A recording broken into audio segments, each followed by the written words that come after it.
Ladies and gentlemen, good afternoon and welcome to the London Stock Exchange. It's so cool to be back on this stage because 836 days ago, I stood on this stage and announced that the fight for fairer funding had begun. And we have come a long way. We've got a long way still to go, but I'm delighted to have you here in the Stock Exchange. I'm also delighted to have an online audience who are on Zoom somewhere. There's Taryn.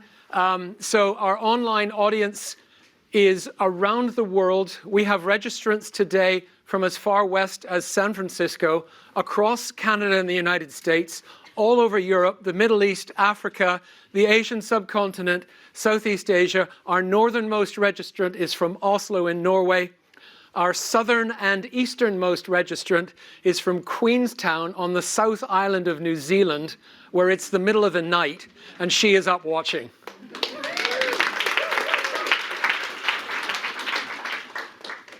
Before I begin, I'd like to say thank you to a few people. First of all, to our sponsors, the London Stock Exchange, who have provided this fabulous venue for us for the second time, because obviously in the intervening couple of years we weren't allowed to meet in person. So the London Stock Exchange, let's have a big round of applause for them. And to 4 Communications, who have been supporting us with marketing, and they've supplied Charlie, our videographer, at the back. So thank you, 4. To my publishers, Lucy and Joe from Rethink Press, they've been supporting me with all of my writing, and you'll hear more about that shortly. So Rethink Press, if anybody's thinking of publishing a book, speak to Rethink Press. Thank you. And finally, last but certainly not least, is the team from Xero UK, the accounting software providers. They're the leading software provider for SMEs. So if you're running a small business and you're not sure what to do about accounting, speak to the team at Xero. Even more importantly, they have sponsored the drinks at the end of this evening. So thank you, Xero. So when we started 836 days ago on the 25th of November 2019, there was me and 2 people. Taryn, who will come up on video in just a sec. Taryn is based, there's Taryn. Taryn is based in Cape Town. Taryn and I have been working together for 4 years. We have never met in person. And last Monday, Taryn had a little baby boy. Thanks, Taryn. The other person who was with me on that very first day is Thibaut, who's in the booth at the back. You will see Thibaut shortly before the break, because he's going to be introducing some funky stuff that we're doing. And then as well in my team here in the front row, we have Ruth, who's going to be our timekeeper. And we have Jacob at the back. Jacob does all of our graphic design and marketing, so Jacob's done all of the really cool designs here. And we have Wendy, who's another team member here. Well, no, sorry. Where's Wendy?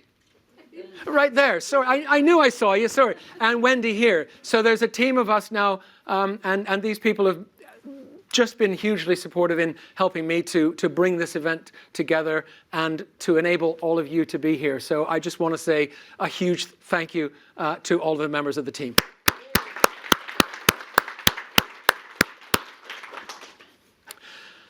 So one of the pieces of technology that we're going to be using is something called Slido. Many of you will have heard of it. Some of you may not have. T, can you put up the Slido page? There we are. If you want to take a scan of that QR code, that will take you to a Slido page that will allow you to vote in the polls. Because we've got a live audience and an online audience, the only way we can combine it is to use a tool like Slido. Okay, and then T, do you want to launch the poll? So this is just to get a feel of what's the background of everybody who's here. If you can't get through to Slido, it's this one. Do you have a Wi-Fi code, David? I don't, I'm sorry.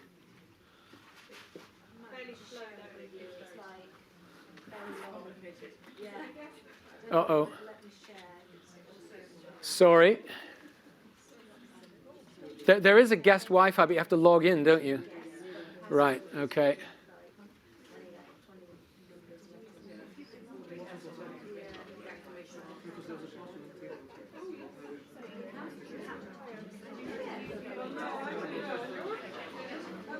Oh, the joys of technology.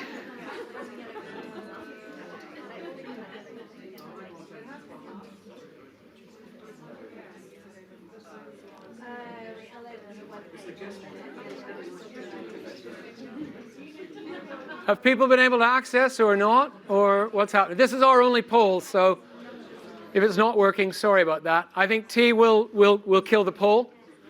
So our audience was 52% entrepreneurs, 30% other, which I guess is a range of things. There are some students here, there are some investors here, but the main audience, and this is the main community that we serve, is entrepreneurs. So thank you for completing the poll, and it's wonderful to have you here. So when we ran the first event,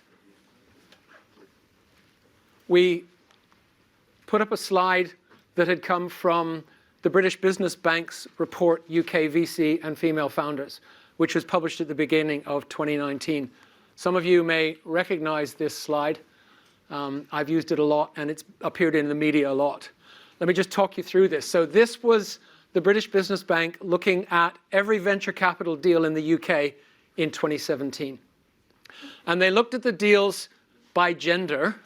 What they didn't show on this slide, and I think it's really important, is not only how much money the different groups got, but what share of the pitch decks they submitted. So all female founding teams in 2017 actually submitted 5% of the total pitch decks, and they got less than 1 penny out of every pound, less than 1% of the money. So that's a 1 in 5 ratio. Mixed gender teams submitted 20% of the pitch decks and got 10% of the money. So that's a 1 in 2 ratio. And all male teams submitted 75% of the pitch decks and got 89% of the money. And that's 1.2 to 1. And that's just not fair. That is just wrong. And it was when I saw this that I came to the realization that we had to launch Funding Focus. Now, a lot has happened in the meantime. There's been some really positive developments. There have been 1 or 2 negative developments in terms of viruses and wars and things like that. Not to make light of that, but there have been some positive developments, but there are still big challenges. The playing field is still horrendously uneven. And I'm just going to share with you now some statistics that came out of PitchBook in January of this year. And this is looking at 2020 and 2021 statistics. So all female teams 2020, 21, mixed gender 20 and 21, all male 20 and 21. And the blue chart at the front is the share of pitch decks, and the orange or yellow chart at the back is the share of funding. So remembering it was 5% and 1% in 2017, it had improved in 2020. All female teams got up to 2.4%, which is in line with what it's been historically in America. But then in 2021, when an absolute wall of money hit the markets, globally, venture capital funding doubled year on year, 2020 to 2021. And the share of funding to all female founders collapsed back to 1%. Not good enough, venture capital industry. Turning to mixed gender teams, it's a slightly better story. Their share of the decks has dropped a little bit, and their share of the funding has increased. Remember, it was 20% and 10. They're now at 14.6, 13.6. But again, the share actually fell in 2021. More money than ever before was piled into venture capital. In Europe, it was 100 billion euros. And yet the share of funding to female founders and mixed gender teams fell.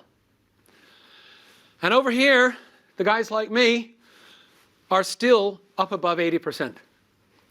And that's just not good enough. Now this is Europe, including the UK. This is the USA. It's the same story. Slightly higher numbers, but it still fell from 2.2 to 2.0. And the year before, it had been 2.6. So in the United States, the share of funding to female founders has fallen for 3 years in a row. Mixed gender's doing a little better, but the guys are still up above 80%. It's just not good enough.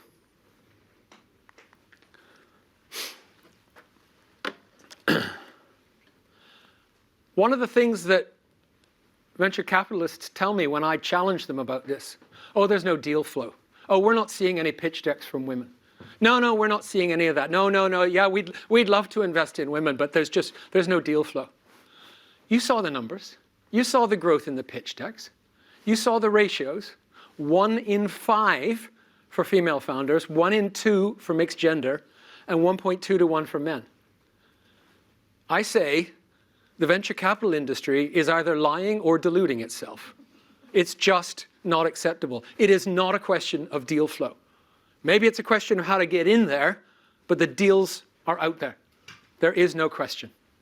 Now, one of the other big things that came up during 2019 was the publication of the Alison Rose Review. And I'm delighted that someone from Alison Rose's executive team is here with us today. Welcome, Julie.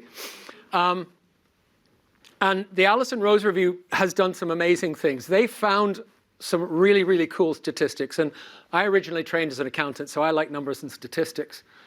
And one of my favorite ones in the Alison Rose report was that if females started and were funded at the same level as male founders, the UK economy would increase in value by £250 billion.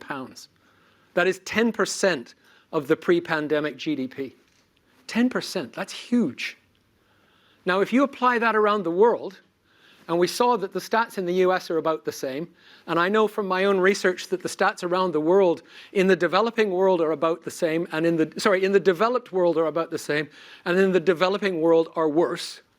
But if you just allow that 10% factor and had access for women to start and get funding at the same level as men, we would generate $8.7 trillion of additional economic activity. Just take a moment and look at that number. 8,700 billion. That's huge. That's more than double the value of all the unicorns that are out there. It's more than triple the value of Apple, the largest market cap company in the world. And if it were a country, it would be the 3rd largest by GDP. Behind the USA, behind China, ahead of Japan, ahead of Germany, ahead of the rest of the world. So the potential is absolutely huge. But for some reason, the funding's still not flowing. One other thing that came out of the Alison Rose Review was a very strong recommendation to develop something called the Investing in Women Code. And that was published by the UK Treasury and has been strongly promoted both through the Rose Review and through the Treasury. And yet, at the 31st of December, the British Venture Capital and Private Equity Association has 325 members. Only 87 have signed the code. 73% have not signed the code. And that's just not good enough.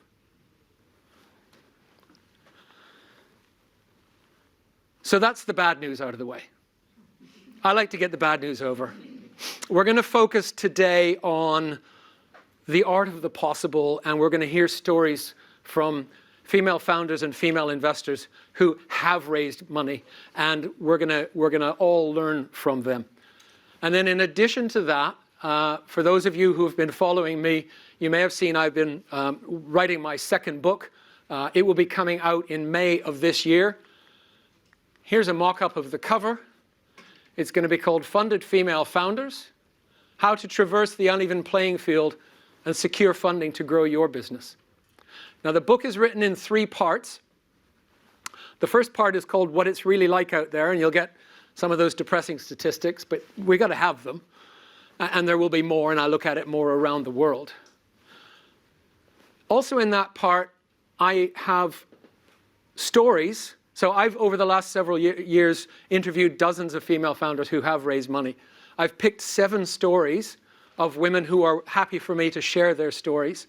So there's 7 women in 7 different industries in 4 different countries who are sharing their story of success and fundraising and providing tips for people who are seeking funding so that you can get some inspiration and get some hope, because it is possible. It's hard, but it is possible.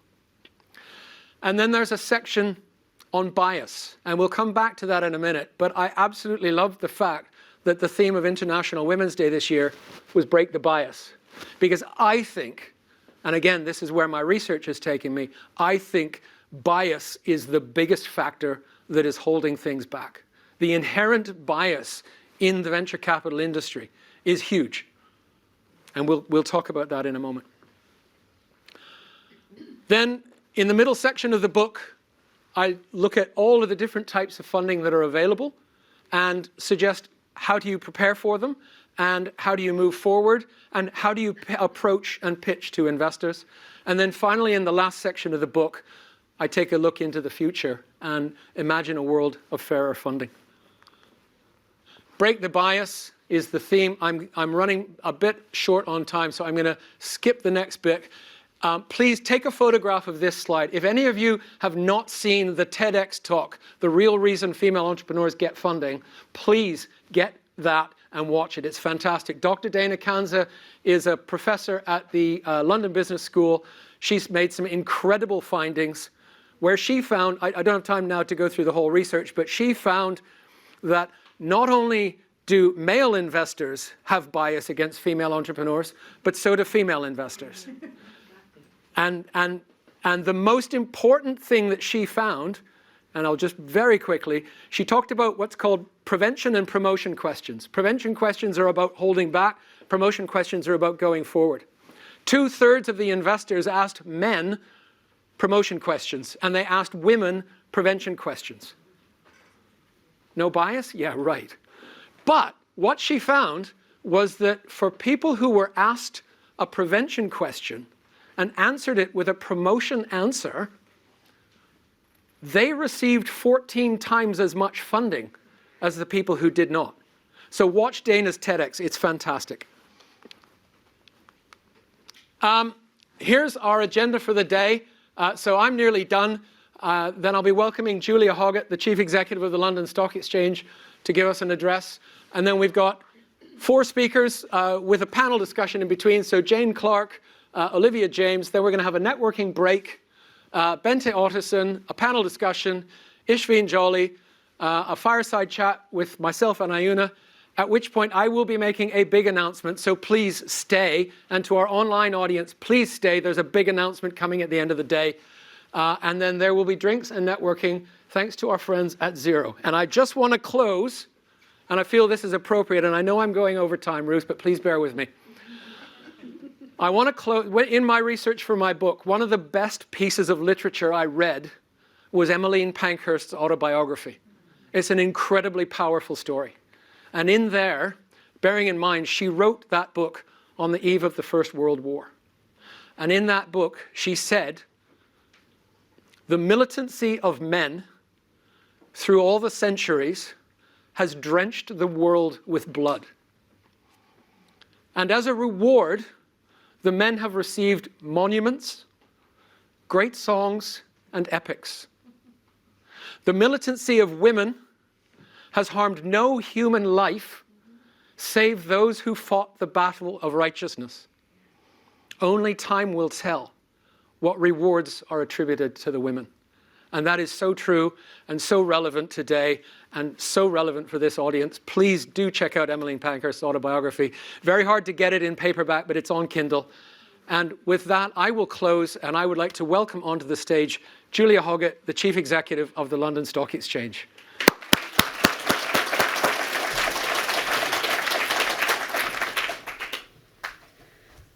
Good afternoon, everybody. I'm wearing purple and white, but I haven't got the green, so I haven't quite got the suffragist lineup. I also need to say thank you to David, in part because he promoted me in that last introduction. I am the CEO of the London Stock Exchange PLC, so the actual stock exchange. I'm not the CEO of London Stock Exchange Group. That title sits with David Schwimmer. It is a delight to be here, and it's, as David says, well, it's a delight to be able to welcome you all physically in person and online. Because for so long of my being in this role, I haven't actually been able to physically welcome people into the building. So it's a delight to feel the energy that we can get from these things. And it's also, as the Slido proves, a delight to welcome so many entrepreneurs in the room. I have a very simple adage for what stock exchanges are about. Our job is to bring together those who have capital with those who need capital in service of an objective. And it is to be a place where entrepreneurship can thrive. We need to make sure that thriving is happening not just in the public markets, but in the private markets as well, and in all structures of financing. But ultimately, we have exactly the same objective. So it's a delight to have you all here today. I want to thank David. His energy, as was just evidenced, and I'm sure is going to be evidenced throughout the day, is part of the passion that's making these things work and making this change happen. And if it got you as angry as it got me, then maybe that anger is useful in being harnessed in service of the objectives that we need. And making sure that we do have a conference that's a champion of better access to funding is not just important for this organisation, but it's critical for London Stock Exchange as well. And in fact, we've created International Women's Week rather than International Women's Day this week. And entrepreneurship and female empowerment have been at the very heart of everything that we've been seeking to do. And as one of the leading stock exchanges globally, we're very much aware of the critical role that we play in enabling access to capital raising opportunities for companies and for people all over the world. And in service of that, I want to steal a quote from the CEO, as it were, the director of the other LSE, Dame Manoush Shafiq, who on a desert island disc many years ago made the point that talent is equally distributed across the world, but opportunity is not. Now, I have remembered that. I remembered it at the sort of 11:15 on a Sunday morning when I first heard it, but I've remembered it ever since, and it's been a bit of a touchstone for me for the duties I have as a CEO in enabling opportunities for others. And I think about that very much in the context of my role here. But one of the ways in which that manifests is the disparity of availability of capital. And it exists in the private space, it exists in the public space. Only 11% of high-growth companies that have gone public around the globe in the past decade have been female-founded. More recently in London, only 8 companies that listed here last year were led by female CEOs. We were absolutely delighted about every single one of them, but there were only 8, and we did 126 last year. So that tells you just on pure hard numbers the difference.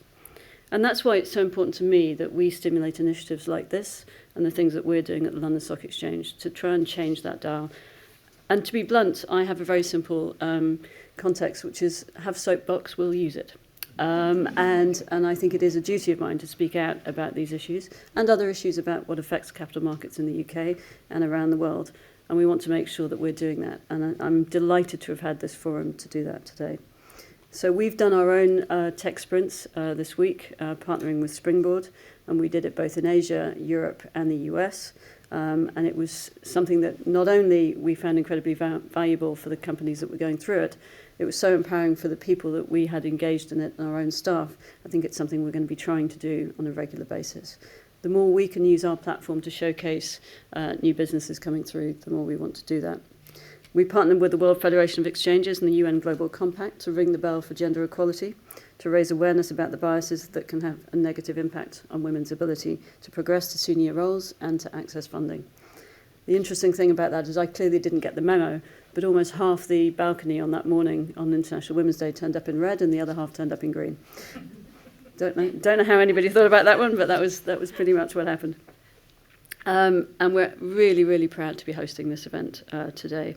And it is a superb lineup of businesswomen that you're going to be hearing from. And I hope you'll gain a great deal from the insights that they'll give you.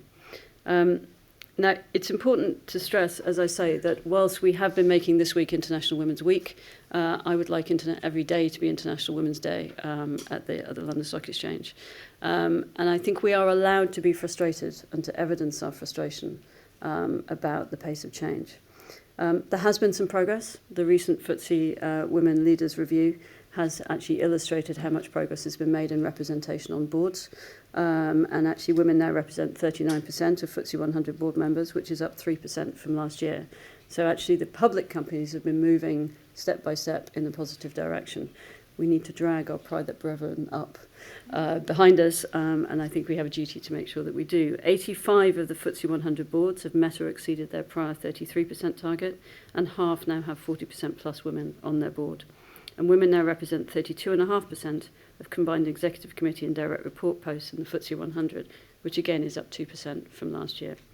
There is nothing like a public commitment and being held to it to make sure that people do it. And the more that we can create that transformation in the private space as well, I think that really will matter. At LSE, we're very proud that the FTSE Women Leaders Review found us to be in the top 10 best performers in the FTSE 100, with 46% of women on boards and 39.1% of women in overall leadership positions. But we're not stopping there. And my aspiration, certainly for LSE PLC, is that we get to over 50%, over 50-50 women on our board in the near future. Now, there is still a long way to go. And I think breaking the bias is a critical piece that we need to do. But one of the pieces of hard work, actually, is in calling out that bias at every opportunity. And I'm going to say something seemingly provocative, and it's something I usually say when I'm giving diversity and inclusion speeches, rather than when I'm talking about access to venture capital. But there is no empirical evidence that men dominating the upper echelons of the corporate world in this country produces the best outcomes. Now, that isn't a feminist comment. It's not even a diversity and inclusion comment. It's a research methods comment. By definition, we've never had a control group to prove that it's producing the best outcomes. And yet we require so much empirical evidence to change the status quo that we don't require for maintaining it. Now, that is actually intellectually ludicrous. And the more we can actually call that out and call out those biases, point them out, put the cold hard data that David put on the screen in front of everybody and under everybody's noses and say, I'm going to call you on that because actually that's not the evidence behind the data. We are an industry that lives on data. We're an organisation that lives on data. And yet very little of it do we hold ourselves accountable to when we're talking about this sort of debate. And therefore, I would urge every single one of you in those fora, when you see that data, use it, repeat it, talk about it, and hold people accountable for it, because I think it really, really matters. That's my way of channeling my fury into positive, proactive action. I think is probably the best way. Thank you. So if you will forgive me, unfortunately, as was alluded to, there is rather a lot going on in the world at the moment, and I'm unfortunately not going to be able to join you for everything that you're doing today. I will try and log in online and watch some of the live stream between various events. But I do wish you every success, more power to your elbow, as my mother would say and my grandmother would certainly say, and really please do enjoy, but take the most you can out of this event. One of the things I've observed this week is we've been able to bring people back together in rooms to create the foundations of networks that for the last 2 years, virtually we have done some pieces of that, but we haven't been able to do completely. And so please take every opportunity out of today's event to get the most from it. I know it's being structured superbly in service of that. So thank you very much. Good luck. Enjoy today. And it's utter pleasure to host you at the Stock Exchange. So thank you. Before you go, there's a copy of my book. Thank you. Enjoy, and thank you so much for everything you've done. Wonderful. Okay, ladies and gentlemen, our first speaker of the day is Jane Clarke, who's come all the way from Cumbria to speak to you, 7 hours on the train. So welcome, Jane. Jane is the founder of a food business that's so much more than a food business called Nourish. And I wouldn't do it justice, so I will just hand over to Jane to start. Jane Clarke. And the clicker's right there. So yes, I live in the Cumbrian hills where I can wild swim and I can actually earth myself, because there's one thing that you will hear all this afternoon. I'm sure, is that the challenges as a female entrepreneur are huge. So if I didn't have my wild swimming, I would well and truly be even less hair on my head. And David has invited me to share my story. And everything that I do in my life is based on a story. So I'm going to start, and I realise I don't have a photograph of her, with my great auntie May. Now, my great auntie May was the great aunt that my sister and I always used to like to stay with, because she was the one that had the amazing bed, and she served the Chelsea buns, and the whole thing about waking up in the morning with that lovely homemade jam, crumpets on the fire feeling showed me as a child that food was more than just fuel. It was affection, and it was love, and it was an emotion. And that's everything that I do and I've done throughout my career. It's all based around the combination of the science and the emotion.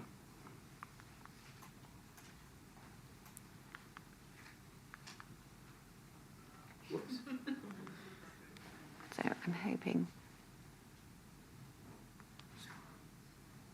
What's happening here? Through. I'm not sure. I think you might have clicked the wrong way. Sorry about that, guys. That's okay. It's okay. We're good. We're good. There you go. It's the right click, Jane. Yeah. Okay. So if you see it's there. Yeah. That one. Just forward. Thank you.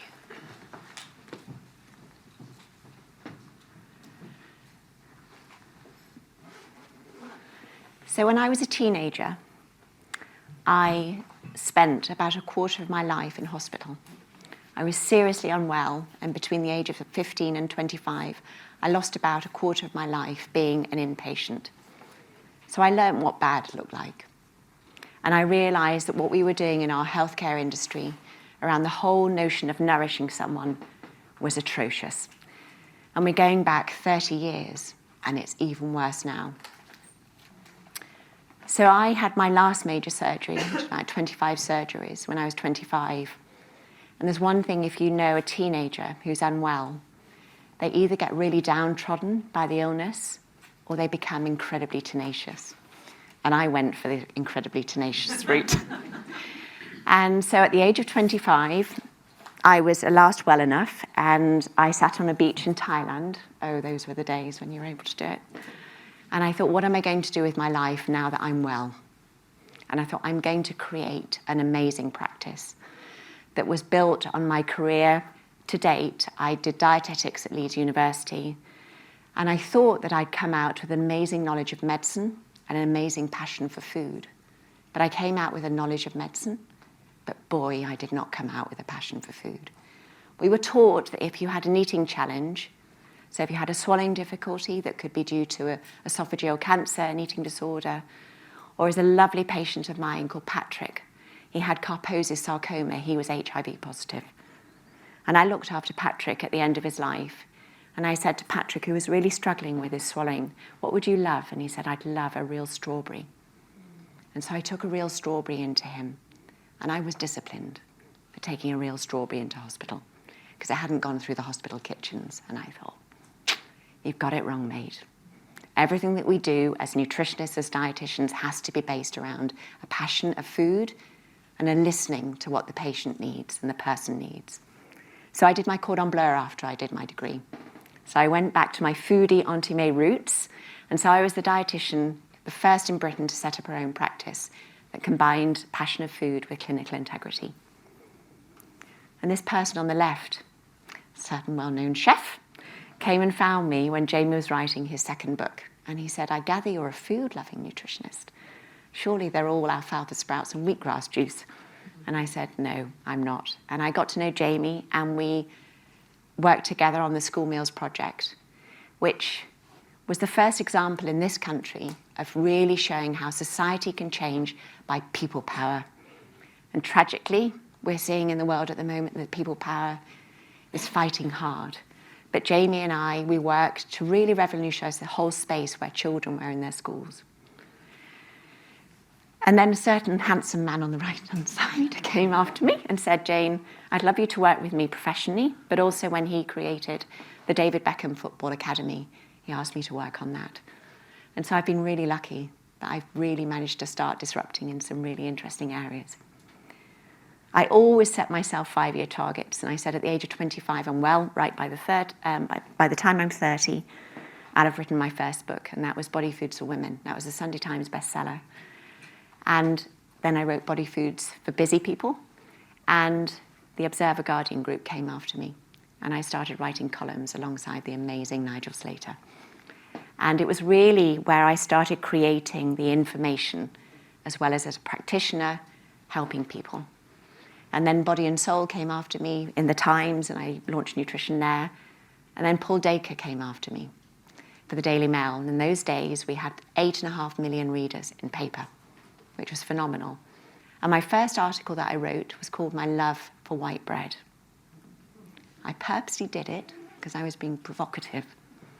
And the furore that came out from my profession, the dietetic profession, was, how dare you be espousing the joys of white bread? And I said, I dare. Because actually, if you read the article, I'm talking about vulnerable people who need their nourishment. They could be children that are undernourished. They could be adults that have an eating disorder. But I purposely sort of poked that little beast. So I like poking little beasts, but I'm about to poke a very big beast, but we'll come on to that. So in those days, Daily Mail was an amazing platform. I went on to write 9 books. Nourish was my 9th book. And I very sneakily held on to electronic and digital rights. There's probably a theme of sneakiness coming out with this one. And nourish is a beautiful word when I'm sitting opposite someone, one of my patients in my practice, which I still run. Thankfully, from the Cumbrian Hills, I can do it remotely. And actually, in this current climate, being able to support someone digitally, they can bring in their son and their daughter wherever they are in the world. And we can support them when they're going through a difficult time through nourishment. But this little person on my shoulder is my daughter. And I don't know whether any of you used to read the Times, but they very sweetly put us on the Times magazine cover when I adopted Maya. And the reason I told the story at that point was that Maya, when I found her in India, aged 5 months old, I managed to get her home when she was 15 months old, and at 15 months old, she weighed 3.5 kilos. And now she is 19, and she's a show jumper, and she's doing incredibly well, but I treated her as a mum. I nourished her as a mum, and that's everything that we do. This gorgeous person on my shoulder is my late dad. And my dad was a chemistry teacher. And so he was the real one that sort of sparked that intrigue of what goes on in the human body with science. And so he really gave me the confidence to go and combine love of science with passion of food and medicine. And then about 15 years ago, my dad was he was diagnosed with frontotemporal lobe dementia. Devastating. Because I don't know whether many of you know, but it's a big part of what we're doing moving forward, is that when you struggle with dementia, when you live with dementia, you can struggle with swallowing. And actually a lot of people in this country are dying of choking. Because what we don't realise when someone has a swallowing difficulty, you might think the easiest thing to do is to give them a little sip of water. That can kill them because it goes down the trachea, because the muscles in the throat can't grab anything. So what you need to do when you're dealing with someone with dementia, like my late dad, is to thicken things. But up until now, there's been nothing on the market that ever would give my dad any dignity. So I was determined to really revolutionise this whole area.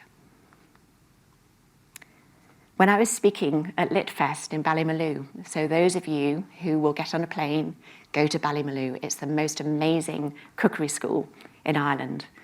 And it is founded by an amazing woman, Daina Allen. So her mother-in-law, Myrtle Allen, was a pioneer of Irish cooking. Daina, Rachel Allen now run the school. And I met Prue, who is my lovely patron. And her mum had dementia, like my dad. And Prue said, I'll be your founder. I'll be your patron, rather. And it's really lovely. We're collecting an amazing group of women to really lead the mission to nourish the vulnerable in our society. So for 30 years, I've looked after patients. And I actually thank my profession for just being generally lousy at what they do in terms of big pharma.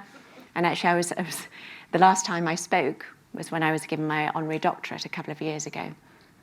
And my parents were able to be in the audience, and I thanked my dietetic profession. I said, had you not been so lousy, I wouldn't have my honorary doctorate, because actually in comparison, it's just that the rest of the market is really missing the tide. It's missing that piece of what makes a difference in someone's life, because big pharma is dominating in this whole area.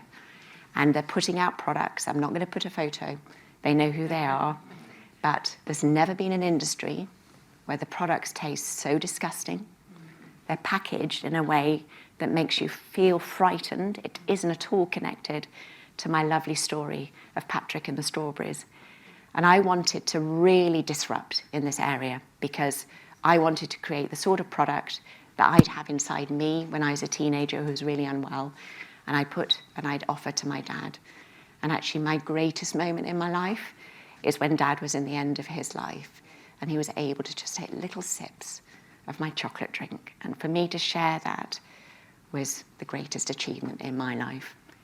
So I met up with a dear friend of mine about 3 years ago called Micah Carhill. Now, Micah was involved in the setup of Green and Black's chocolate. And it was in those days when we could be at St Pancras Station. And I said, Micah, I want to create a drink that has only organic ingredients in, looks really beautiful, feels you to be inspired, to know you can nourish them yourself. And he said, I can't believe you're wanting to do this. Because he was on his way to Great Ormond Street, because his son has autism. Now, you might know that teenagers, young children with autism, some of them, depending on where they are on the spectrum, can really struggle with eating. And they can struggle with flavour, with colour. And he said, and I don't want to put that chemical crap inside my son's body, so I'll be delighted to help you create the drinks. So a couple of years ago, just before COVID hit, I cajoled, I persuaded, I pleaded with my manufacturer to work with me on the drinks. Because if I give an example of how hard it is as a female founder, is if I normally wanted to do a drinks trial, little run, it would be about £6,500. To do my drinks trial was £36,500. So it was a big risk for the manufacturer to partner with me. But they said, actually, we want to do it because we need to do it. And that's everything I stand for. So we have the 4 flavours of the drink, the mango, the raspberry, vanilla and chocolate. And they're making an enormous difference to people's lives. So it could be someone living with an eating disorder, someone living with a colostomy, living with a loved one in a care home. We donated 4,500 drinks to healthcare workers. And as my investor said, there's not been many companies in their first year of trading that would give away thousands and thousands. I said, but you invested in me, so this is what we do. We cannot live through the pandemic and not nourish frontline workers. Challenges of female CEO and founder. I'm going to tell you a couple of stories of when I was trying to raise my capital. Where do I start? 2 people spring to mind. They're not going to be named. I'm going to code name them John and Peter. So John, I thought, was really interested in everything that Nourish stood for.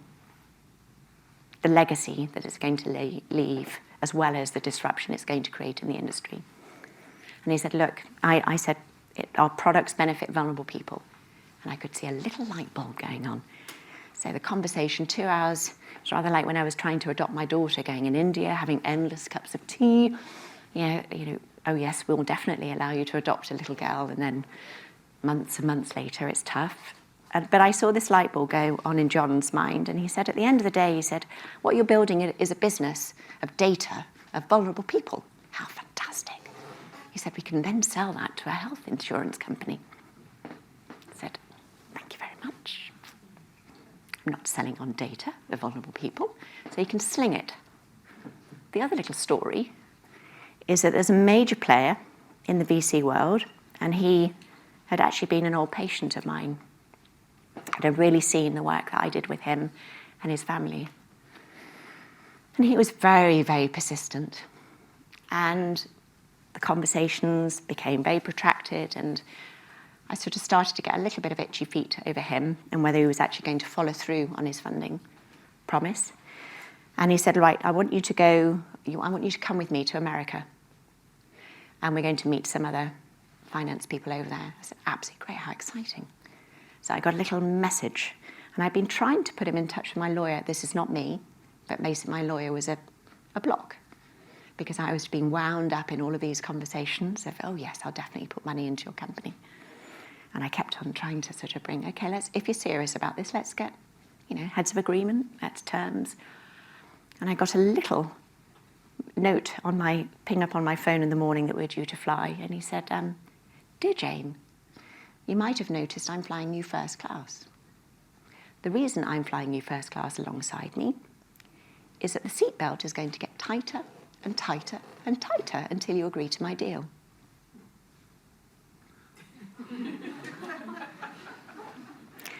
So I wrote back, dear X, Y, and Z, there is a real advantage of being slim, that an awful lot of seatbelt tightening has to occur for me to even notice.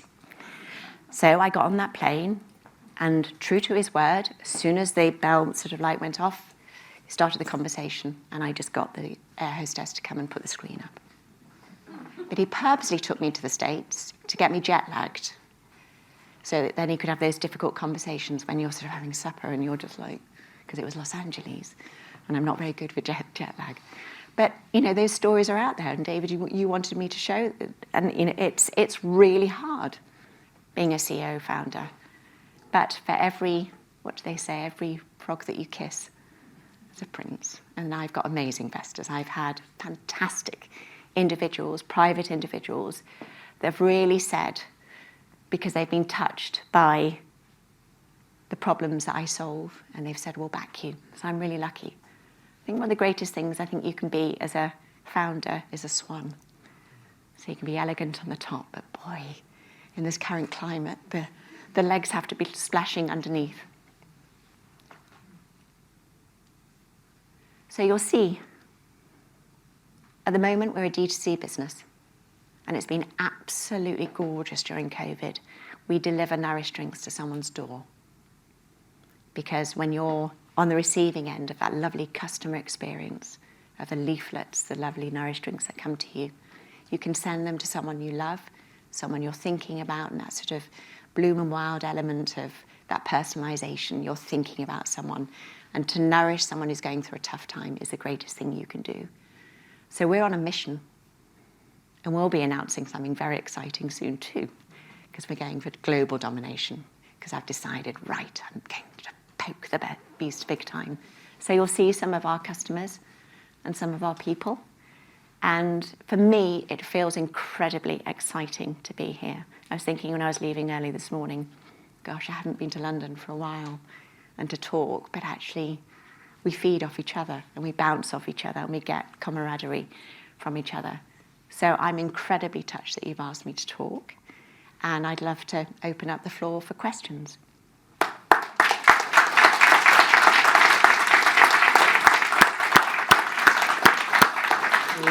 I think we've got a couple of stick mics, but just checking with the audio-visual guys in the back. Have we got stick mics? Jacob, you've got one. Yeah. Okay. Yeah, so we have a stick mic here. If anybody has any questions, please just raise your hand. I know it's hard to see in the audience, so I'll stand kind of here because the lights are so bright.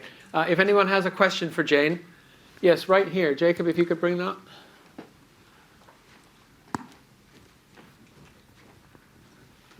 Right here.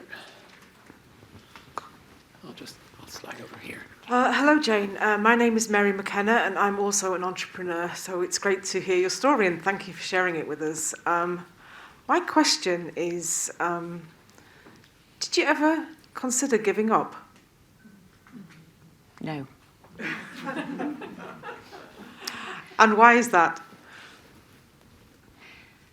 Twofold. I think having been incredibly unwell and really on the edge when I was a teenager, I knew I would never give up.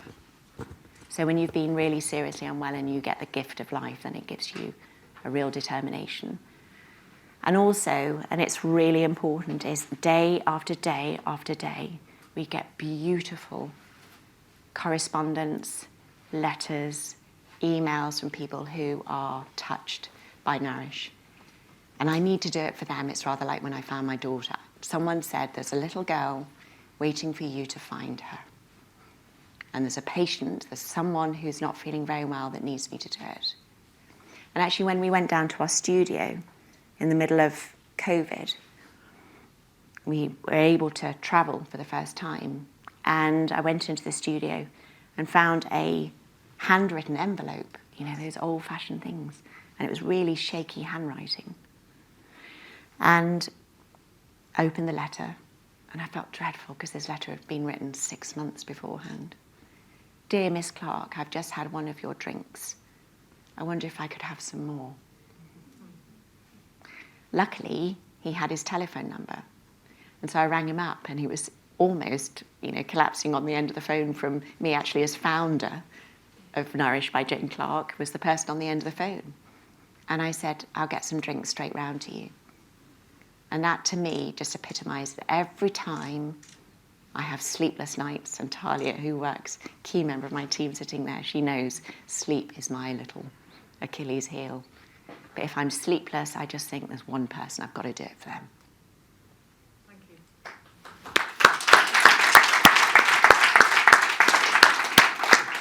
you. Any other questions from the audience or from our online community?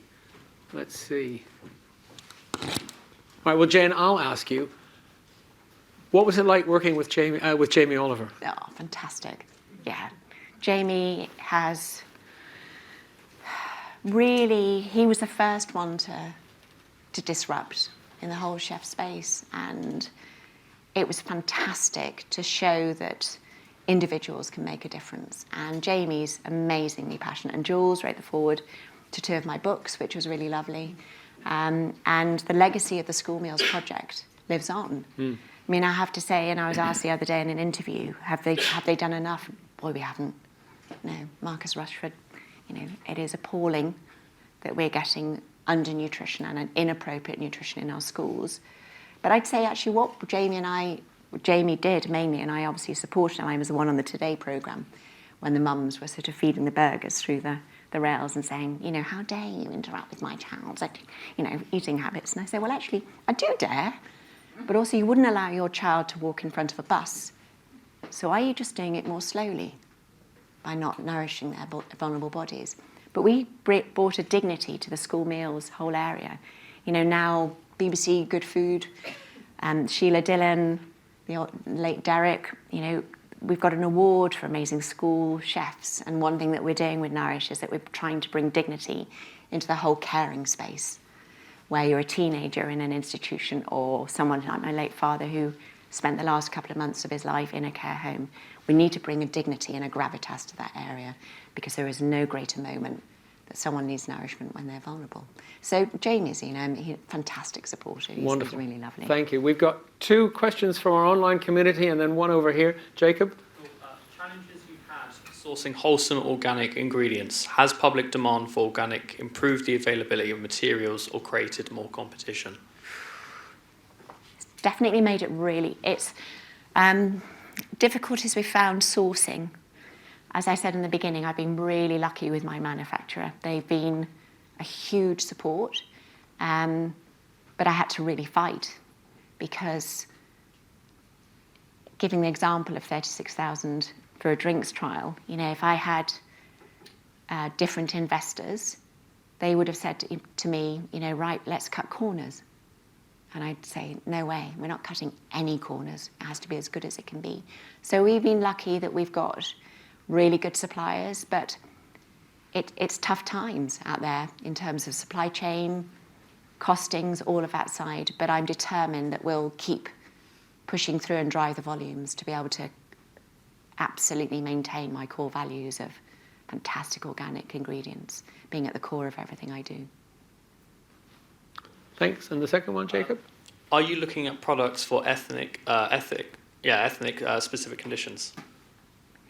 So lactose intolerance probably would be the first one I'd cite. Yes, we're looking to do a plant-based version of the drink moving forward because that's a huge area where people either for ethnic reasons or health reasons can't consume lactose. So we are going to be bringing out a plant-based version. Thank you. And then we've got all sorts of questions. So the first one was just down there, yeah. And then we've got one here and one back here and one over here. And we've got 4 minutes left, so let's see what happens. Quick answers. I'm grateful I got in then. Thank you so much for your inspiring story. Just building up on the question around schools, I'm a school teacher that now works with young girls in the teen space. One of the biggest concerns I've had in the last few years from parents and from young girls is around eating disorders. And I wondered if you could talk a little bit about how people like me could use Nourish or ways to talk to children, particularly young teen girls, about the importance of looking after themselves physically. I do workshops within schools. I mean, I used to pre-COVID. I love going. That's the teacher side of my dad in me. The eating disorder space was a big driver for me to create Nourish, because for someone who's frightened about eating, actually having something that's really big pharma, horrible, calorie-driven, with nothing that they can ever connect with is a big problem. So for me, it's about building that reassurance about what someone's putting inside their body. And I always go for the tortoise and the hare scenario with anyone who I'm looking after. You know, the big eating disorder treatment in this country is feed, feed, feed to solve the problem. That's not the problem. I would say take it gently. So with our drinks, Prue provided us a lovely quote. She made the chocolate one into ice cream. So we use the drinks to make into ice cream. So you can just sit with a small bowl, and a young person, whether it's a young woman or a young man, we're seeing big rises in eating disorders in men, can start to taste something that feels really reassuring. And it doesn't have additives, preservatives in it that would frighten them. And I definitely go for something is better than nothing. And actually, I wrote about it, and I was recording a podcast with Lizelle the other day about building that relationship. For me, and this is really controversial, I'd much rather sit with someone who has an eating disorder around a big bowl of salad and maintain that dialogue. Because if you maintain that connectivity, you've got a chance of working with them. If you pap a big sticky toppy pudding and say, right, you're not leaving the table until you've eaten it, all that will happen is they'll eat it and they'll just go to the loo.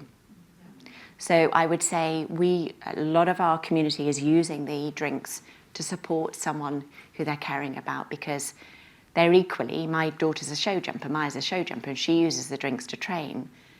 It's about being a person. So if you can see, and it's quite interesting actually when I talk to someone about working with David, just really quickly, when I did focus groups with Nourish, I thought that testing an audience and saying, well, I look after people like David Beckham would maybe turn people cold. But actually, what someone who is unwell loves to feel is normal. And they love to know that I look after professional athletes and footballers, because no one, however unwell they are, wants to feel as if they're on the decline.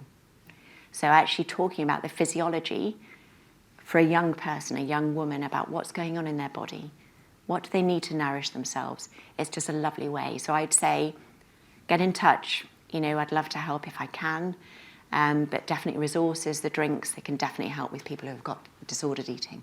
Brilliant. Thank you. I'm afraid we're out of time. I know there's more questions. Jane is going to be with us for the rest of the afternoon. So we've got a break coming up. Please go and find her if you've got questions.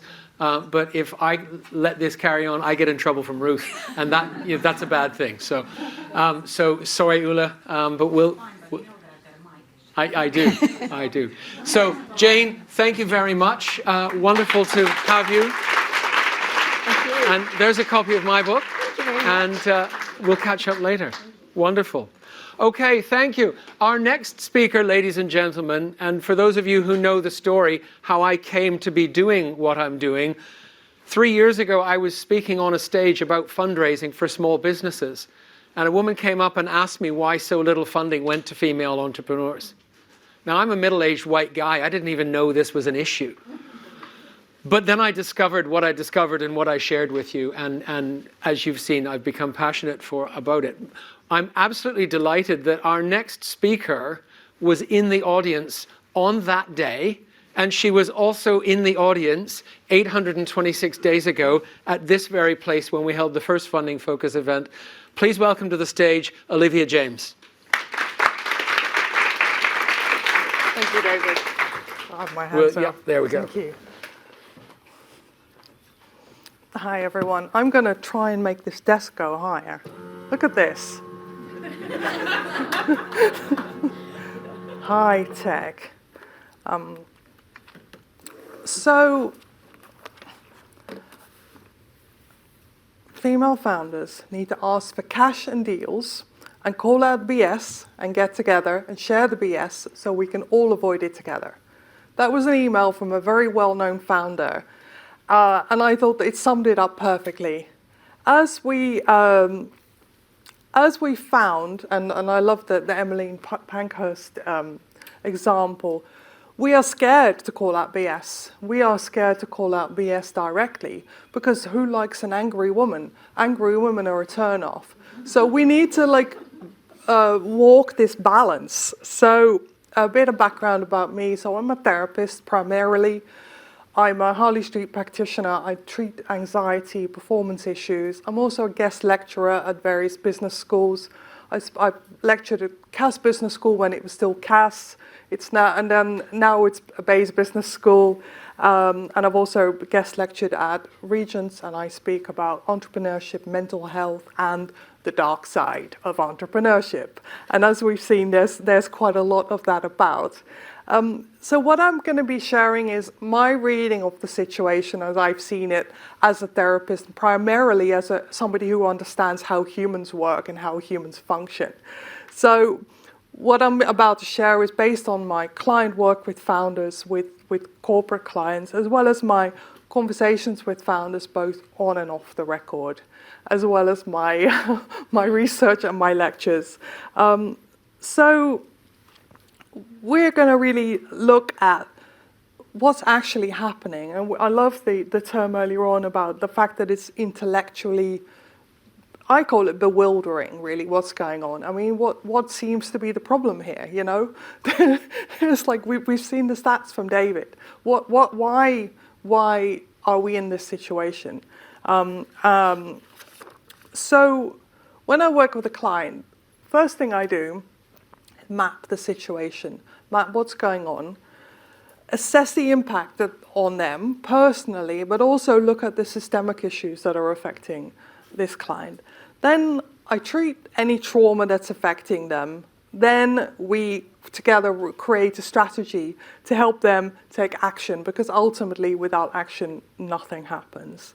So we've seen the emotional impact of like how an important business like Jane's, I mean, what it means to her to be able to share and to be able to help those people. It's a really, really important thing for her to be able to do that, and to have people like refuse her funding.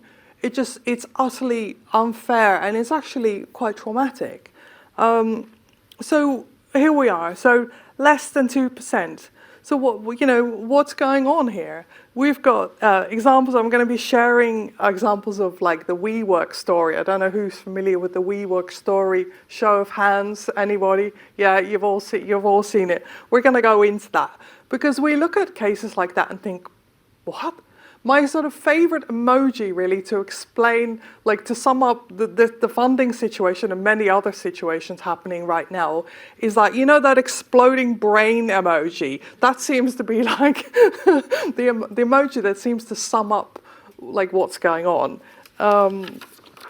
So one thing that happens in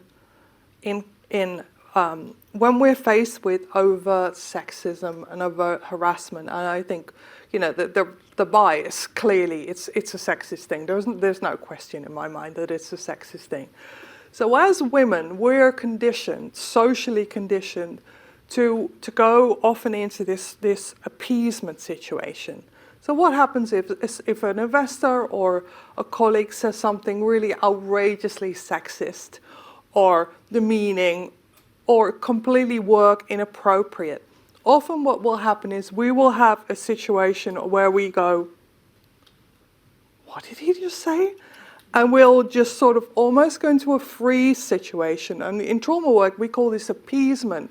I'm sure most women in this room will have had this situation where somebody says something to you in the street and you sort of go, oh, and then you go, ah, you might sort of try and laugh it off or sort of make light of it or pretend he hasn't said it. And then later on you might say to a female friend, oh, you won't believe what this guy said to me today, and I wish I should have said something. But in the moment, what happens is we actually have a proper trauma response. And I think we need to understand that this is quite a natural response that happens to us, and that it's not actually a conscious decision by our sort of conscious brain. And I think that is a big part of us, we're told we need to call out like sexism, but often it's quite a scary thing. And if you've seen what happens to people, whistleblowers in organizations, you've seen what happens to women when they call out sexual harassment. It's not good often. And so as humans, what we do is we reread the room. So this really old reptilian part of our brain reads the situation. So what we're doing now in the funding situation as well, we're looking to seeing, okay, so these guys are getting funding, they're not getting funding. So we sort of we clock what behavior happens and what's tolerated. There's a quote from Marianne Sieghart, The Authority Gap, which I highly recommend if who's read this? Who's heard of it? 1, 2 hands? I highly recommend you read it. She says, men are assumed to be competent until proven otherwise, whereas a woman is assumed to be incompetent until she proves otherwise. And so the authority gap is, it's called Why Women Are Still Taken Less Seriously Than Men and What We Can Do About It, because that's ultimately what's at the root of this bias. So we've had millennia of misogyny, and in I was one of the beta readers for David's new book, and there's a mind-blowing fact in there that in one canton in Switzerland, women didn't get the vote until 1991. And kudos to Emmeline Pankhurst. What she said there is absolutely really touched me, and it's very, very true. That women militancy, we shouldn't be angry, and so part of our sort of survival strategy also is to not confront that BS directly, because then we'll make enemies and nobody will like us, and that's going to be bad. And I think often that is a big factor. So what we've got is, we've got the studies, the HSBC study showing that women actually do perform better than men. They perform 63% better than male teams for their investors. So I mean, it truly is mind-blowingly annoying, to put it mildly.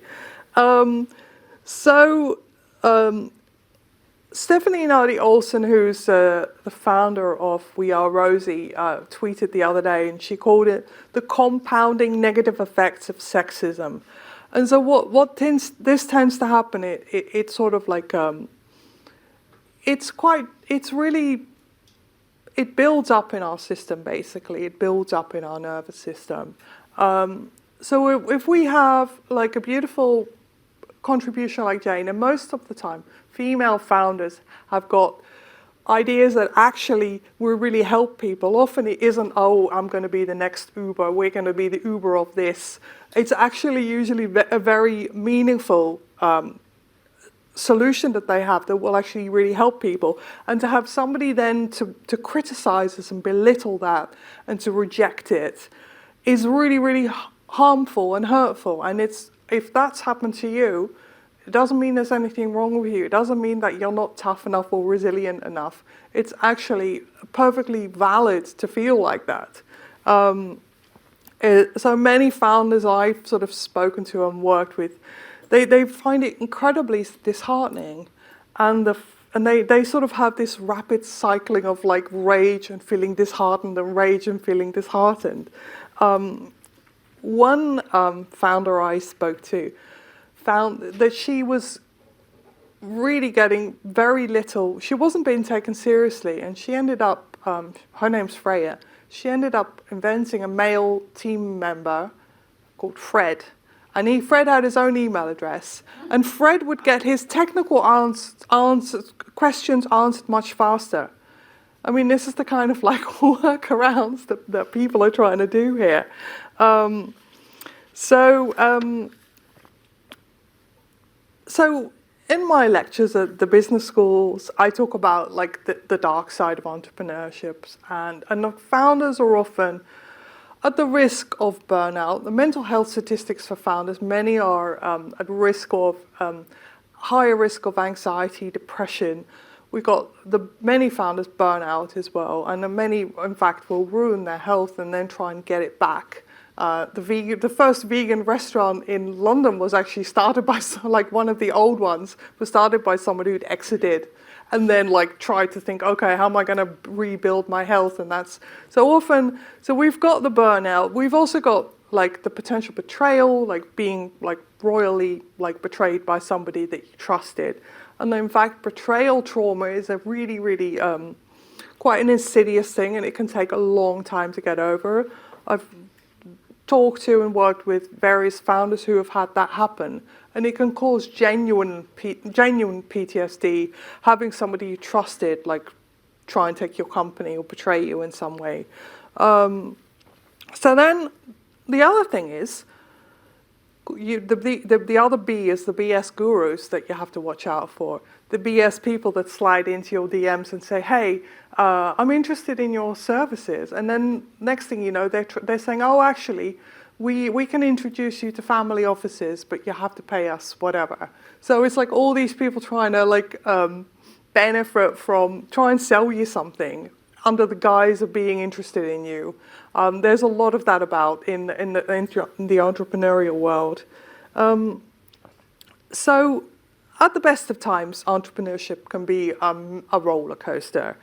And so when I work with the students, I give them strategies to like stay resilient and also to understand when to ask for help. I found in my work that many founders are super resilient, and many founders have actually had like early trauma in the form of either neglect or abuse or some bad thing happen, which makes them very self-efficacious. So it's like very much like, I have to do it all myself. That's what a founder needs. They need to be incredibly driven and self-efficacious. But the other thing that can then happen is that they're really, really bad at asking for help when they need it, and also recognizing when they need help. So it can be a bit of a double-edged sword. So I think it's like, obviously it's incredibly tough to be a founder, and then adding the funding issues to it sort of makes the pressure like expand exponentially almost. And I think we shouldn't underestimate that. Emerson Clare, who's a really brilliant founder, she tweeted the other day and said, "It's tiring, isn't it? I'm thinking I'd like to turn all the compliments into cash when I fundraise." And she's given me permission to use that quote. So we read the room, we scan what happens, and then we look at examples like WeWork. And it seems to not really compute. You know, we've got Adam Newman on the cover of Forbes and Fortune, and everyone thinks they're great. And he basically, in my lectures I go into this in more detail, he managed to do a big razzle-dazzle on some big companies. Like, he had JP Morgan. He had the two big firms like fighting to do the IPO, and he got them in the end competing by doing iSmarts and crazy stuff like that. At one point he had a $47 billion valuation, and his big razzle-dazzle was that WeWork, instead of a real estate company, was a tech company. I think in one meeting he got an investor to write him a $10 billion check. It's quite incredible. So, somebody like him with a massive ego, is the idea of the visionary founder that Silicon Valley seemed to really like at the time, investors seemed to really like, that like this guy who's really driven and he's a little bit crazy, but he's got this brilliant idea, and it's like it's mind-blowing. And he did this, David will like this, I don't know if you've heard this term, he did this community-adjusted EBITDA. Have you heard of this? They did like a little magic trick on the how profitable they actually were. Instead of like talking about the mature location, was what the figures actually were. But people were falling over themselves. I mean, that's the thing. So the in the Scooby-Doo, there's always like at the end, there's like, we would have got away with it too. So the Wall Street Journal, in a couple of cases, have been like the ones that really broke the bubble, the kind of the hype on some of these stories. So The Cult of We is an incredible book. I highly recommend you read it or listen to it, by Elliot Brown and Maureen Farrell.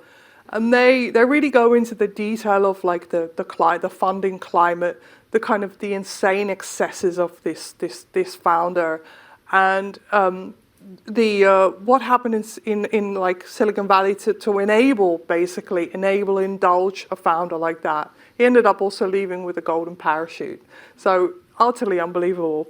At the end of one interview I watched, Elliot Brown was asked, so what is the one question, what is the one answer we can take from this? And he said, how easy it is for minds to bend. And I think that's absolutely true. The idea that most people aren't as rational as they would like to be, as they would like to think they are. So in terms of like action steps and what we can do with solution, I think you need to work out which part of is you and which part is systemic. Now, if you've had a really like upsetting meeting with some investors, sometimes you will be quite upset and traumatized by it. So you may need to like deal with the individual impact of that, but also you need to understand that it's a systemic thing. It's really not you, it's them. So my sense is that in the same way that in corporate companies, people have like there's a whisper network. There's that whisper network of don't get into a lift with that guy. When a new woman joins the firm, she's told don't get into a lift with that guy. I think in the same way, I know there already are some WhatsApp groups and whisper networks of like just saying which funds to avoid ultimately, because there is this whole idea of like you have to every no gets you closer to yes, but sometimes we've seen the stats, not always. So I think you need to be very strategic about which doors you knock on, and I think being in a room like this will actually really help because we can all connect with each other. And like ultimately, I mean, if we don't strategize and like act sort of more decisively, we'll be back here next year and nothing will have changed, and nobody wants that. So I'm going to take a few questions. So bear in mind that my area of expertise is humans and how humans work. So questions about the psychology would be great, but also like, what ideas are you finding that work? I'm happy to open this more as a suggestion discussion. So what battles can you win? And so let me take some questions now, and then I will do a little finish at the end. Any hands? Right over here. Jacob will bring the... I'll just stand on the edge. I'm below the lights so I can see into the audience. Okay. Hello, my name's Charlotte Wilson. I'm just really keen, you talked about that freeze thing. Yes. And I know certainly as a younger woman that used to happen to me a lot. I found since I've got older I care far less. So Yes. I find I'm much more vocal. But when I was younger, it happened a lot. And I think it held me back a lot when I was younger. Yeah. What's your advice for when that happens? Because, like you say, at the moment, no matter what it is that it pertains to, at that very moment in time, you literally are sitting there thinking, did they really just say Yes. those words? And do those words mean what I think they Exactly. say? And you're just So stuck in that there's spiral. There's a brilliant coach who came up with a great idea for this, and I need to give her credit. It's to go ask back for questions. Come back with a question. Because when you're put on the spot, all the intention's on you, and you go, God, this is awkward. You just say to him, did you just suggest that if I sleep with you, I'll get this job? Just ask the question, and you can like soften it or make it hard, but it's like in a way to inquire, and you can turn that up, but obviously you risk major retaliation. But if you can ask like a question, some sort of question back, it will get the spotlight on the other person. And also you sort of name it. You name it a little bit. Because often that cringe where you just think, did he just say that? And then you start to, and then you almost start to gaslight yourself thinking, whoa, And that's like often, or the guy will come back and say, oh, it was just a joke, I didn't mean anything, so they sort of try and slide out of it that way. So yeah, but thank you, that's great. Jacob, any online questions? Oh, we got one here. Hello, thanks for the session. I just wanted to ask you, you mentioned a book or a paper to read, but I didn't get the title. There's two books. There's The Authority Gap by Marianne Sieghart, which really talks about the history of why women are taken less seriously than men. If I was a dude here now, a 53-year-old dude with grey hair and a suit, you would take him more seriously than me, right? So there's that. And then there's a book called The Cult of We, about WeWork and about the crazy stuff that went on there. Thank you. Thank you. Thanks.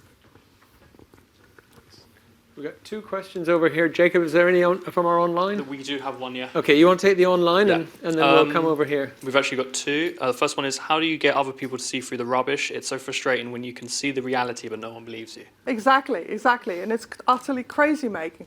So I think where it's safe to do so, try and sort of call it out and try and maybe show some stats. Because often, I was talking to someone the other day who said, well, of course it's like 1% because there aren't enough women. But like there aren't as many women. But as David's slide showed, there are. Hit them back with facts and figures. The facts don't tend to, they give her an objective view. Right. At the back. Hiya, I'm Tammy Banks. Hi. Hiya.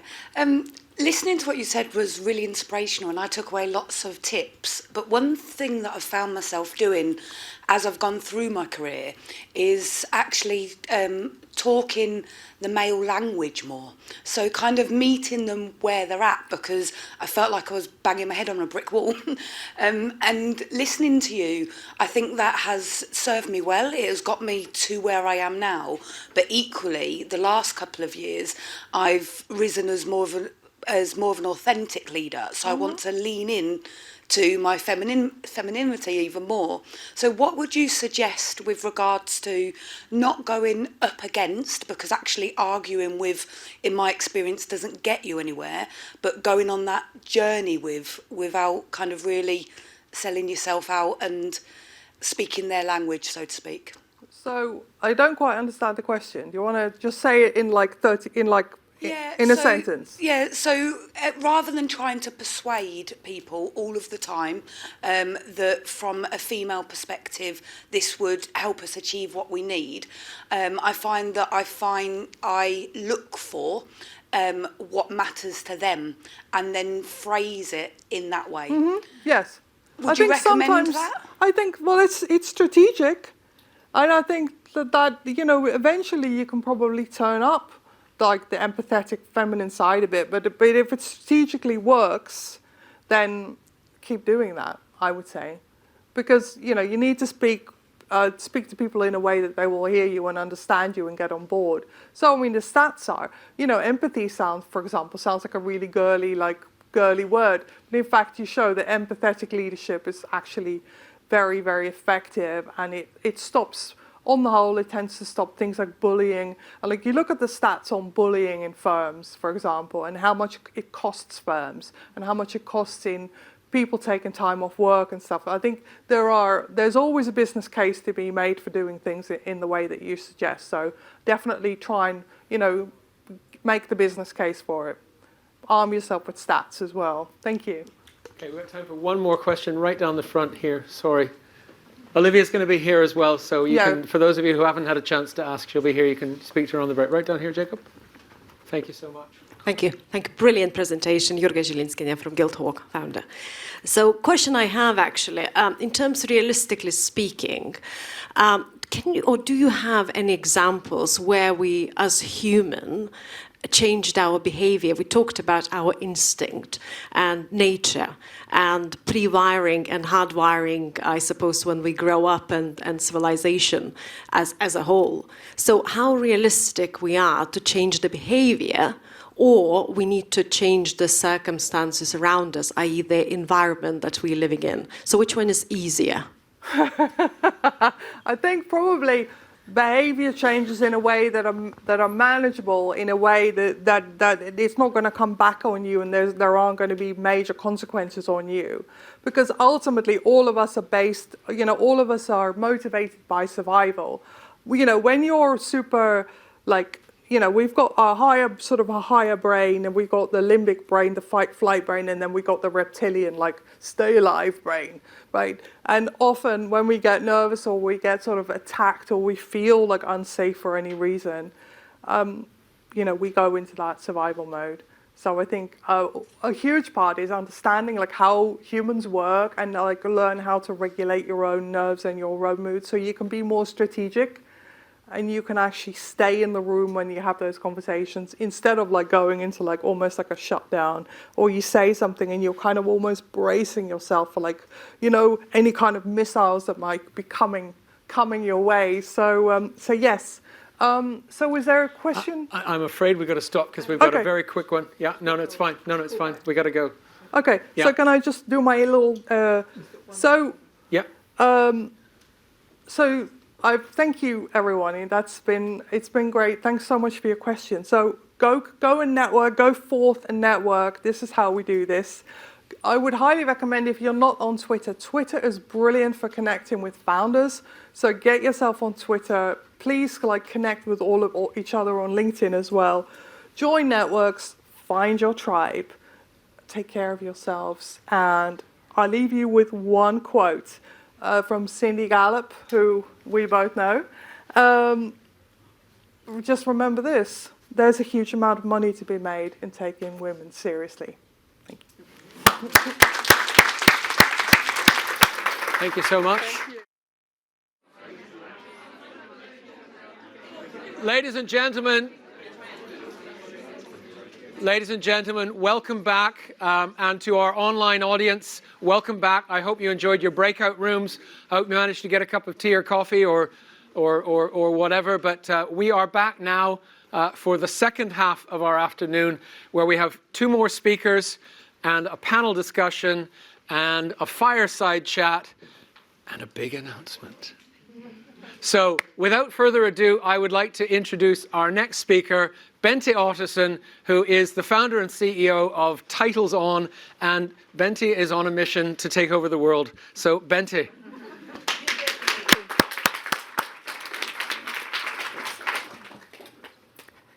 Yeah, it's great to be here. Can you all hear me well? Yes. First of all, thanks to David and his team for arranging this and for being impatient and being annoyed. But I think that we have to remember that Emily Pankhurst won. And we will also win. It takes time, but we are on the path. We are here, been here before. Then came COVID and backlash and all of that. That happens. Let's just keep pushing. And I think that making it part of the general narrative that diversity creates wealth. Diversity is not just fairness for women. It's about diversity creates innovation, is creative. And that, again, makes, what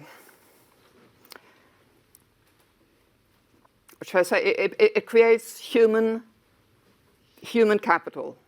Yeah? And human capital brings money in, and it gives, makes entrepreneurs succeed. And when entrepreneurs succeed, there is money left over for state to put into public services such as healthcare and education. And that, again, creates new human capital. So if we can make that, and your numbers there, what money is there to be harvested from investing in women and other groups as well, make the whole entrepreneurial community diverse. And I think that this forum here is a great start. It's a great place to do it. And let's push low-hanging fruit, governments, to make it grants, priorities, all of that. So thank you very much for the numbers and for the impatience and for the annoyance that you all have. Me, I think I might be an entrepreneurial type. Well, I'm not supposed to have this picture. There. Yeah. That's my company. And it's not the first. I've had other companies before that I started. Much of my life I spent with martial arts. And that was my first business as well. I opened a school for martial arts and self-defense. And the martial arts part was the art as well as the sport. So we were on the sports circuit for many years. And the self-defense part was mostly about empowering women. And we worked as much with mindset as we did teaching physical skills. When you stop thinking about yourself as a potential victim, as someone that things can be done to, and instead think of yourself as someone who does, it can change a lot. And being strong and feeling strong helps us to take on other challenges. Like David said, I want the world. I want it now. In a good way. Not a Putin way, but, in a good way. And for us all. So that was my first business, and I've had a few since. And my current business is this. And when you watch a movie or video, this text down here, that's us. That's what we do. We create captions and subtitles that are translated into a language that people can understand if they don't speak the language of the film. Captions in the same language for people who are hard of hearing. We do something called audio description, which is for the blind, when we describe what's going on in the movie so they can enjoy it too. And again, it's inclusive, but it's just not to be nice or sweet to people who need to be included because they're not automatically included. It's business as well, because we get a common platform, we share, it's diverse, and we're back to the human capital circle. Just to mention also that accessibility industry, not only for media, but for all, is worth $7 trillion. So it's nice, it's inclusive, and it's business as well. When we translate dialogue into a different language, it's called localization. And when we create something for those who have impairments visually or audio or hearing-wise, it's called accessibility. So my industry has a very snapping name of media, localization, and accessibility services. The key driver for our business is film and video and the growth in that market. When Netflix started its video-on-demand streaming service and went global, in 2012, about-ish, the whole industry went through an enormous change, and it grew explosively. And in 2020, it was worth about $235 billion, that market. And that's the market we serve, because when they go global, they need translations.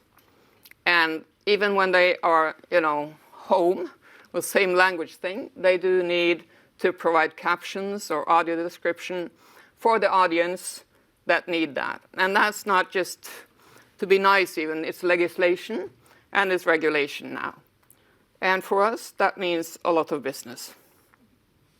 Our segment of this was about $5 billion in 2020 as well. So it's a good market. Not my business alone, not my company alone, but the industry. Because this industry already had many established companies that did similar things to what we do. Subtitles and dubbing has been around since the end of the silent movie era. But when streaming came, technology enabled the growth and the globalization of it, and it enabled us to enter the market because technology leveled the playing field. We could establish local operations on a global scale with very little investment. And while the big and established companies struggled to adapt to the new market, to the new technology, we came in lean and mean and could start using, we had no extra overhead. We didn't have to reorganize or get rid of people. We were just there. Now, unlike some of you who are also entrepreneurs who maybe have a new invention or a new product and all of that, we didn't have to go through that stage to prove, to prove the product or get, proof of concept. It was already there. We only had to build a business, build a team, the workflows, the technologies, and customer relations. We were established in 2018, very, very end of 2018. And in 2019, we started making revenue already. So we grew nicely in 2019, 2020, and then we had the impact of COVID hit us, and our revenues dropped. And we were fairly small, so it was almost disastrous. And I had to make a decision. First of all, I had to let some team members go, and that is not pleasant. And then I thought, this is risky. It became very, very obvious to me that being small means being vulnerable in this business. So I thought, okay, I'll go. I want to scale up. I want to grow. And I had to sort of think through, how do I want to grow? Do I want to grow sort of medium, big, and have full control and grow organically and all of that, or do I want to go higher? Really, really ambitious growth. I thought, yes, I'll go big. I'll really go big. And so my next step then was to contact professionals to help me create a proper business plan with a proper financial projection.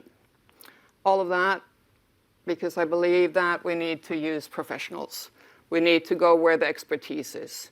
So I don't know if they're here, but I went to Robot Mascot and got very good help in putting my plan for my business and my growth strategy into a format that could communicate well to my target group, which was investors.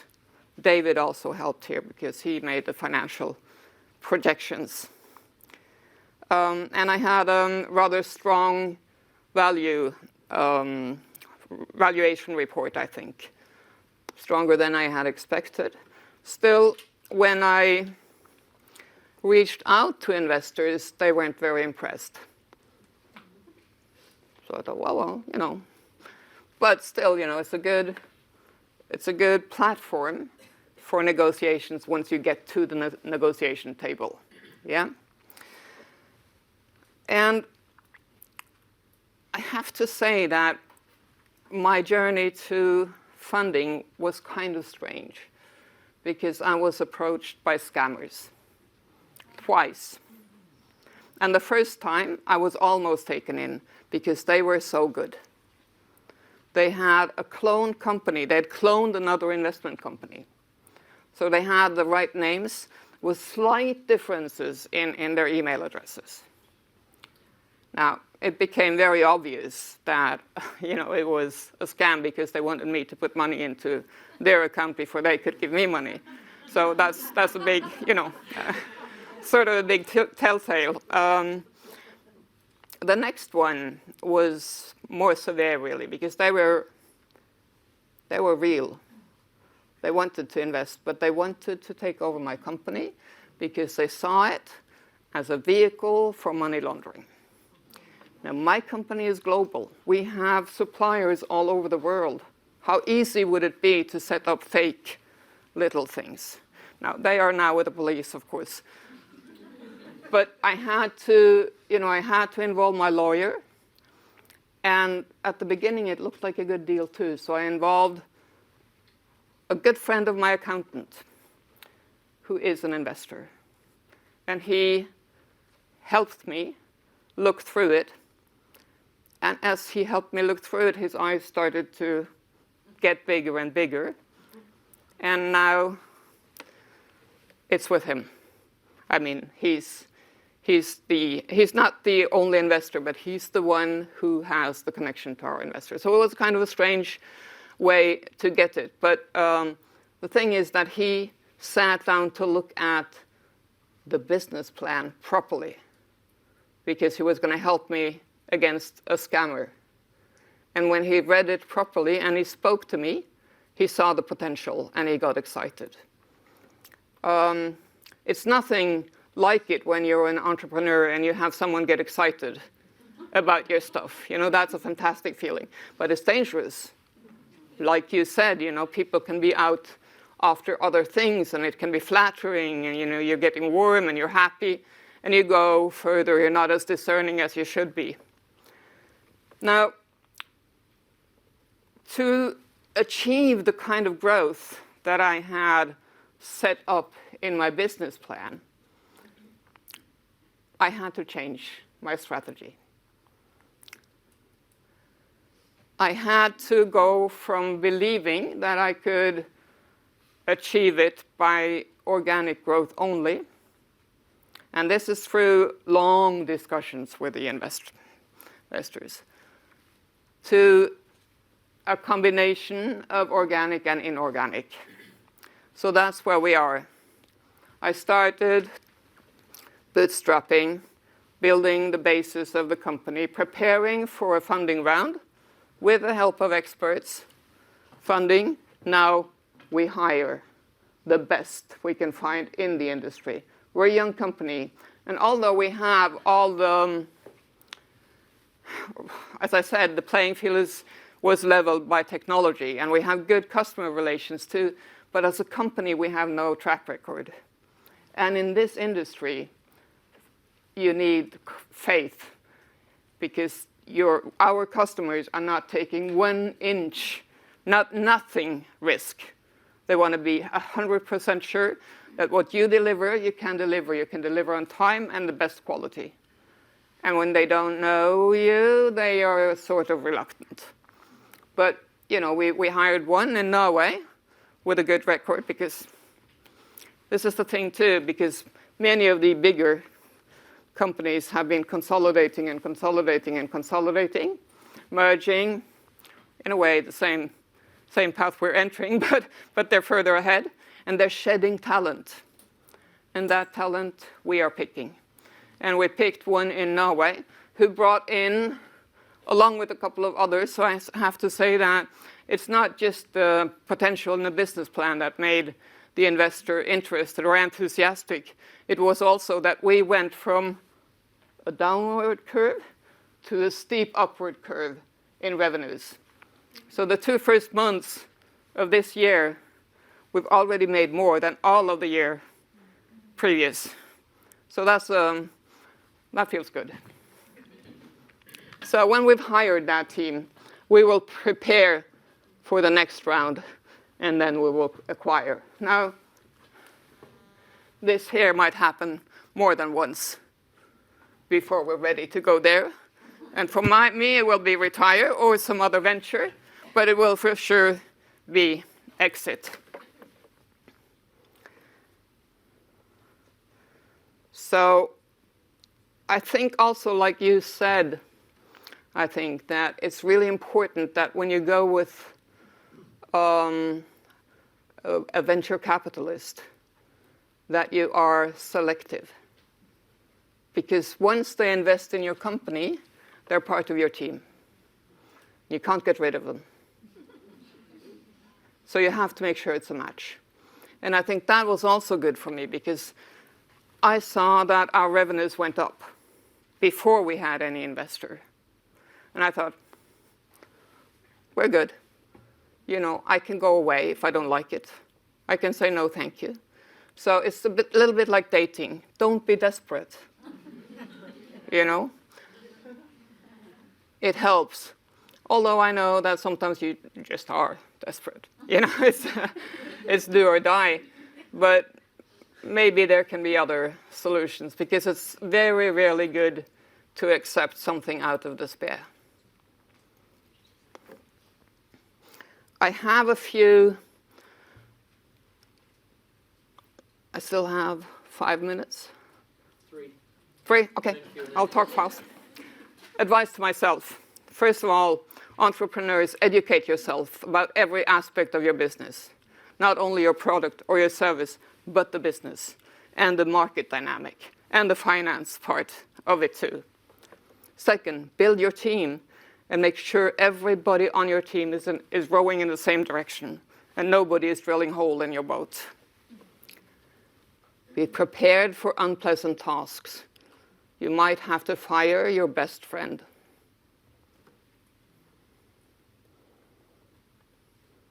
Stress test your idea and your business plan.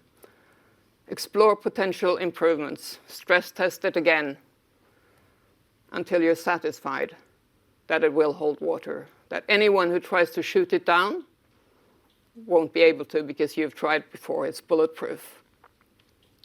And always have a contingency plan because things change. And then a little bit back to you. You talked again about the authority gap. Remember, you can take advice, but you are the decision maker. It's your business. It's your responsibility. And take credit. And credit matters, because when you take credit for what you do instead of letting someone maybe steal it, it tells us what you have achieved. And it's just inspiring. So please do. Thank you.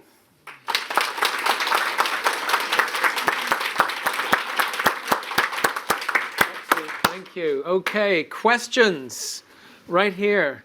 Jacob, if you can just pass it. Yeah, there's a mic coming forward. Oh, no, there was one at the back and then a bit forward. Okay. Thank you. That was amazing and really inspiring. What's really interesting to me is you chose to enter a marketplace that's really crowded, and when you say you have no track record and you're really small, how do you create that USP, and how do you manage to compete on anything other than price, which can be not sure dangerous? I really caught your question. Could you repeat it? I'm not English. Oh, okay. Sorry, I'm over here. Can't hear. She's in the middle at the back. I'm in the middle at the back. Here there you are. Okay.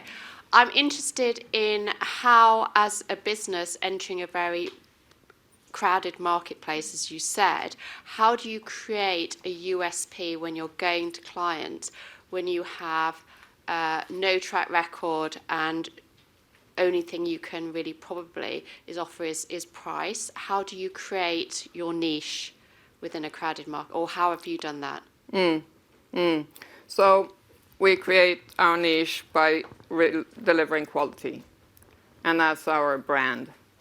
And then by branding us, and by going to all the events where we know our customers are. So we're going to conferences like the NAB in Las Vegas, the IBC in Amsterdam, another called Languages in the Media in Berlin, and we have memberships in the important organizations. It's not such a huge community, actually. And so we get to know people, and then we hire people who have previous records with them. And that's how it happens. That's how it happened so up until now. But we do think that we need to strengthen that team a lot, to have people who can both be operational and salespeople. It's how it works with us. Was that an answer that you were looking for? Terrific, thanks. Then Jacob, we have one down here, about 4 rows forward. If you... Oh, you went the wrong side, but no worries. Sorry. Put your hand back up. Oh no. Have you got an online question to ask on the way by? I do indeed. Okay, we'll fire up there. So and then I'm we're a bit over of an underrepresented woman in our media localization. I reckon it'll be fairly tough. So how can we convince men that we are serious and pro? How can I convince men? Yeah, how can we convince men that we are serious and that we're pros? It's a bit like take it or leave it. If they don't like you, then, but that's because I'm not in the weakest of positions. I already have some revenue. We already have some good relations. And if they are dissing me, then it's, bye-bye.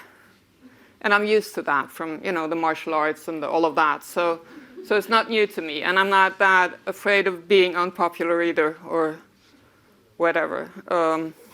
It's funny, though, sometimes they really come around after being told off.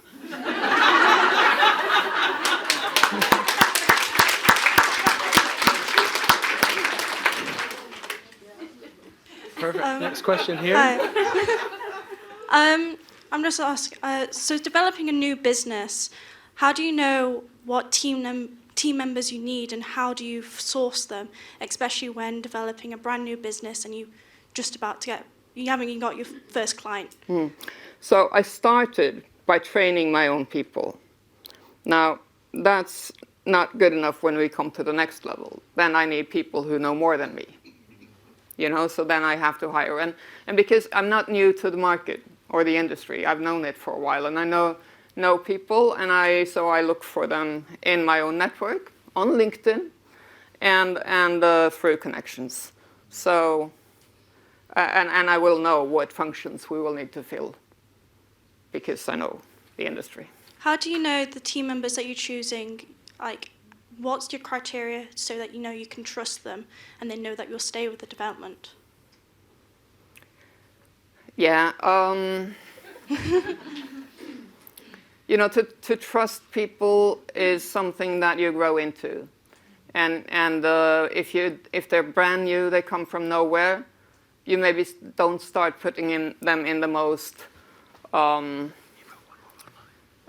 sensitive position, not in charge of all of your money or all of your clients or all of that. So as you get to know them, they can sort of go through the filters. But most of them, they come with, a good reputation, and they are recognized, and we know them. They've been involved with that company, or they've been doing this and that. And then on a lower level, we have tests and metrics, for how they perform.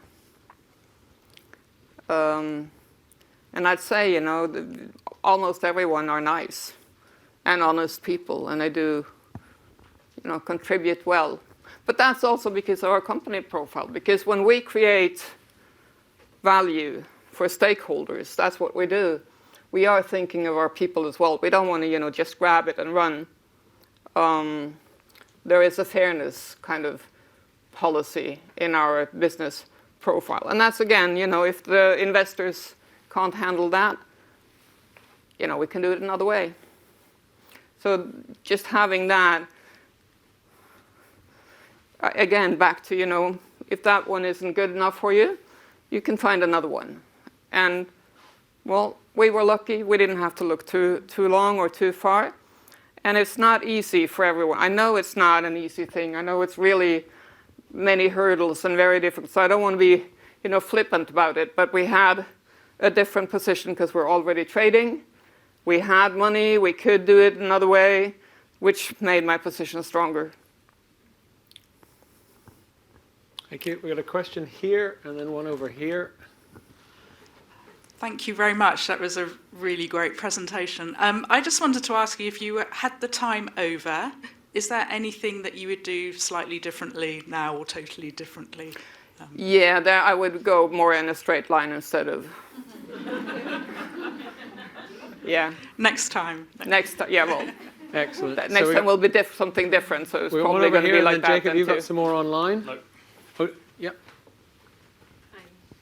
Hello, thank you very much for your presentation. My name's Caroline. I'm just asking about your investment journey as well.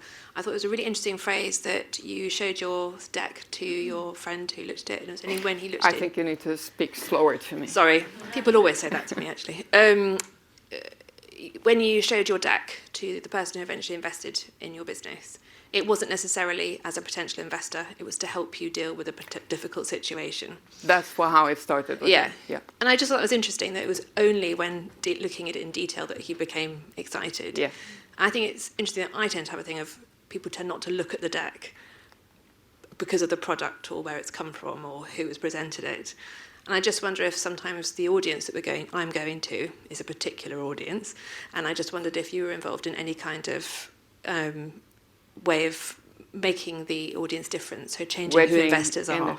Well, no, not really, unfortunately. But I do think that, things like this can help open little gates or little gaps or wedge into where people start, looking. Because I think the moment the narrative is there that there is money in it, it makes it more interesting. Because if there is the bias that they think, oh, it's just a little bit of this and that, we want the big, or we want this or that. So that might take some time, and it will take some change, but and I don't have that shortcut, unfortunately, unless when enough of us are investors, of course, we will look closer at our sisters' projects. Thank you. Absolutely. We've got another question at the back, just by the pillar there. And that'll probably be the last one. Hi, I was really keen to understand, you said that you got funding and then you hired from different acquisitions that then you could sort of, as markets merge, you could sort of pull talent. How do you balance paying market rates for top talent versus growing your business and reinvesting in your business? Well, that's why we needed investment, to pay the market rates. Right. And so you just went for paying the flat out top market rate. Exactly. But it's the same investors that are going with us for the next rounds. Okay. Which is also lucky because we don't have to pitch again and again and again. Very lucky, I'd say, because I have raised money before and it's not been like this. Perfect, thanks. Excellent. All right, well, thank you very much, Bente.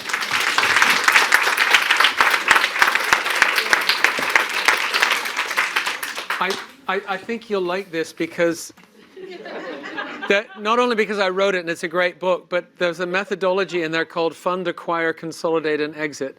So it fits with what you're doing. Yeah. So perfect. Thank you very much. Okay. Next up, we have our investor panel discussion.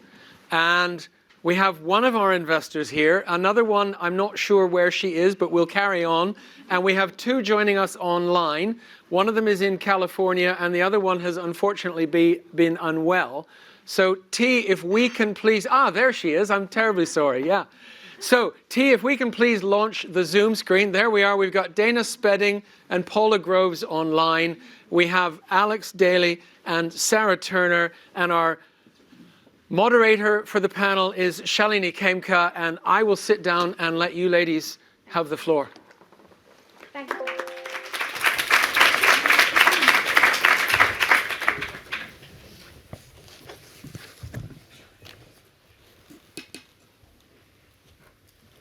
David, thank you very much. Can I begin by congratulating you for a very, very informative day? I've really enjoyed it so far, and I think it'll get better with the drinks reception. So, hi everyone. So just to introduce myself, I'm Shalini Khemka. I'm the founder of a company called E2E Exchange. We help a lot of entrepreneurs raise investment, but today I'm here in my capacity to moderate a panel. This is the panel is how to have the best chance to get in front of the investors and secure funding to grow your business. So a topic we've been talking about throughout the day, and I'm pleased to be chairing this panel. We have very esteemed entrepreneurs and investors joining. I'm going to ask each of them to introduce themselves first, and I'm pleased to begin, if I wouldn't mind, if you wouldn't mind, Sarah. This is Sarah Turner, if she could say a few words about your background. Thanks, Shalini. Thank you, David. So I'm Sarah Turner. I'm the CEO and co-founder of an angel network called Angel Academy. We started in 2014. The mission has been to mobilise more women as angel investors, as Bente alluded to. We're a tiny, tiny minority of investors out there. And we have deployed our funds in female-founded, mostly technology companies. We've collectively invested in 40 businesses so far, and they, between them, have gone on to raise over £100 million. A lot of them are doing extremely, extremely well. We haven't had any major exits yet, but we're very optimistic about several of them. So... Thank you very much. And Angela Day, pleasure to have you. Yes, Alexandra Day. I'm so sorry. I don't know what. Alexandra Day. Thank you. Great to be here. Thank you very much. Hi, my name's Alex Daly. I am the CEO and founder of AA Advisors Europe Limited. We are an independent placement agent, and we raise money globally for private equity, venture capital, real estate, and infrastructure funds. I also co-chair the Council for Investing in Female Entrepreneurs, which looks at the barriers that women face in accessing funding. And this is a council that spun out of the Rose Review, which looked at the barriers and why it was that VC only actually gave 1% of funding to female entrepreneurs. Thank you very much, Alex. And I'm going to go over to Paula Groves. Paula, you're in the US, I believe. Is that right? Just once, Paula, just 1 second. We can't hear you. We'll just be 1 minute. Okay. That's better. We can hear you now. Paula, thank you. Outstanding. Thank you. I'm so excited to be participating. So my background is I actually joined a team to launch a venture capital fund that was a double bottom line fund back in 1991. And we were focused on both job creation as well as financial returns. I then launched my own fund in 2001 to invest in women and minority-led technology-oriented businesses. And the sad statistic I want to share about that is less than 2% of, less than 4% of venture capital dollars went to women, and less than 1% of venture capital dollars went to Black entrepreneurs. Those numbers haven't changed over the last 20, 25 years. So that's a little bit of a startling statistic. I've been at it a long time. But my most exciting thing is my partner Eric Collins and I launched ImpactX Capital to invest a $100 million fund in underrepresented entrepreneurs throughout Europe. We launched it in 2018. We've closed on 26 transactions to date. We've had one liquidity event, and the company is actually a unicorn. So I'm really excited that the investment ground in the UK and Europe has been such a fertile ground for us. So I'm really excited to be here today. Thank you very much, Paula, and congratulations on that. I'm going to move over now, if I may, to Daina Spedding. Daina, pleasure to meet you. Hi, thank you so much for having me, and nice to see everyone. So I'm Daina. I'm one of the senior investors at BGF. have been investing for around 12 years and joined the firm just over 2 years ago. And I guess when I look at industry stats, which are quite staggering, BGF is one of the firms which are really trying to improve and change things. And we have really put backing female and also more diverse founders on top of our priority list. And just, I guess, numbers coming through from last few years. I think last year, 15% of capital we deployed went to female founders, which I know is not good enough, but it's definitely above industry average. And I have a personally very big passion to do more in space and run various events from female founders and try to mentor and really help any way I can. Thank you very much, Daina. And I've got to congratulate BGF because they made a very big investment recently into a company. Is it called LV? Yeah, I'm on the board. I led the deal and really, incredible, deal we had the last year, and obviously still closely involved in the company. And it was, almost a traditional story where it's a female-led product. We had all female deal team, all female, exec management team is quite rare to see, but founders challenges over the years where she had to pitch early on to all male investment firms, and it was definitely not easy, especially when she started. Well, congratulations for that, Daina. And I'm going to move on to the topic of conversation, really. So one of the biggest challenges that female founders have to deal with is getting to the table in the first place. And we've had some very exceptional women talk about how they've done it, but we'd like to explore this a little bit further today. According to the British Business Bank report on UK VC and female founders, 85% of investment committees did not look at any all-female or mixed gender opportunities. 85%. We know it's not a case of deal flow. David spoke about that, but the data says that all female and mixed gender people submitted 25% of pitch decks. So in the majority of cases, these founders don't even get an acknowledgement. They don't even have their applications seen, their decks once their decks are received. So I'd like to discuss with the panel, what do founders need to do in order to improve their chances of getting that first meeting when all of these investment decks are not looked at? So Sarah, maybe I could start with you and then I'll go around all of you. Okay, thank you. Sarah. Well, I think as Bente really clearly illustrated, investment, it's a journey, it's not an event, and you might go through various rounds of investment. And I think of it like a big sales process as well. You know, you've got to go in incredibly well prepared, make sure that you're targeting your investment opportunity at investors who are investing in companies at your stage and your sector, and with your risk and reward profile, because it's no point taking a consumer-oriented business to a B2B investor. So really do your homework, make sure you're targeting correctly. And find people who do have a track record of investing in female founders, who've hired women in their own organisations and are keen on diversity as well. So. Thank you very much, Sarah. Alex, do you have a different perspective? Or? No, I'm absolutely violently in agreement, I have to say. Look, I mean, you know, I've been asset raising for 18 years. And I'm used to having doors closed in my face and no one taking my call and my emails not being answered. It's just how it is. But when you do get somebody that does answer your email and does pick up your call and does say yes, it's worth everything. But so the first thing is keep the faith. That is the most important thing. It is so tough, but it is so worth it when you get that dollar through. The second thing is, and as Sarah said, you've really got to know your investor. Really identify them first. So you've got to be the one quick to the market here. Don't let them pick you. You pick them. You own this process. But also really understand what you want. So the Council for Investing in Female Entrepreneurs is basically a council that is made up of banks, investment houses, asset managers, and also trade associations.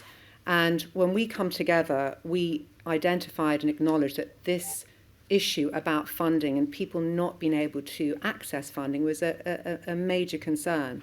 And so what we have done is originated the Council for Investing in Female Entrepreneurs, Investing in Women Hub. And this is a one-stop shop where you can go and look at the different areas of VC angel funding, the differences between debt and equity, really looking at how to lift the veil on funding and the right avenues for you. Because it really is a process that you really need to understand before you embark on.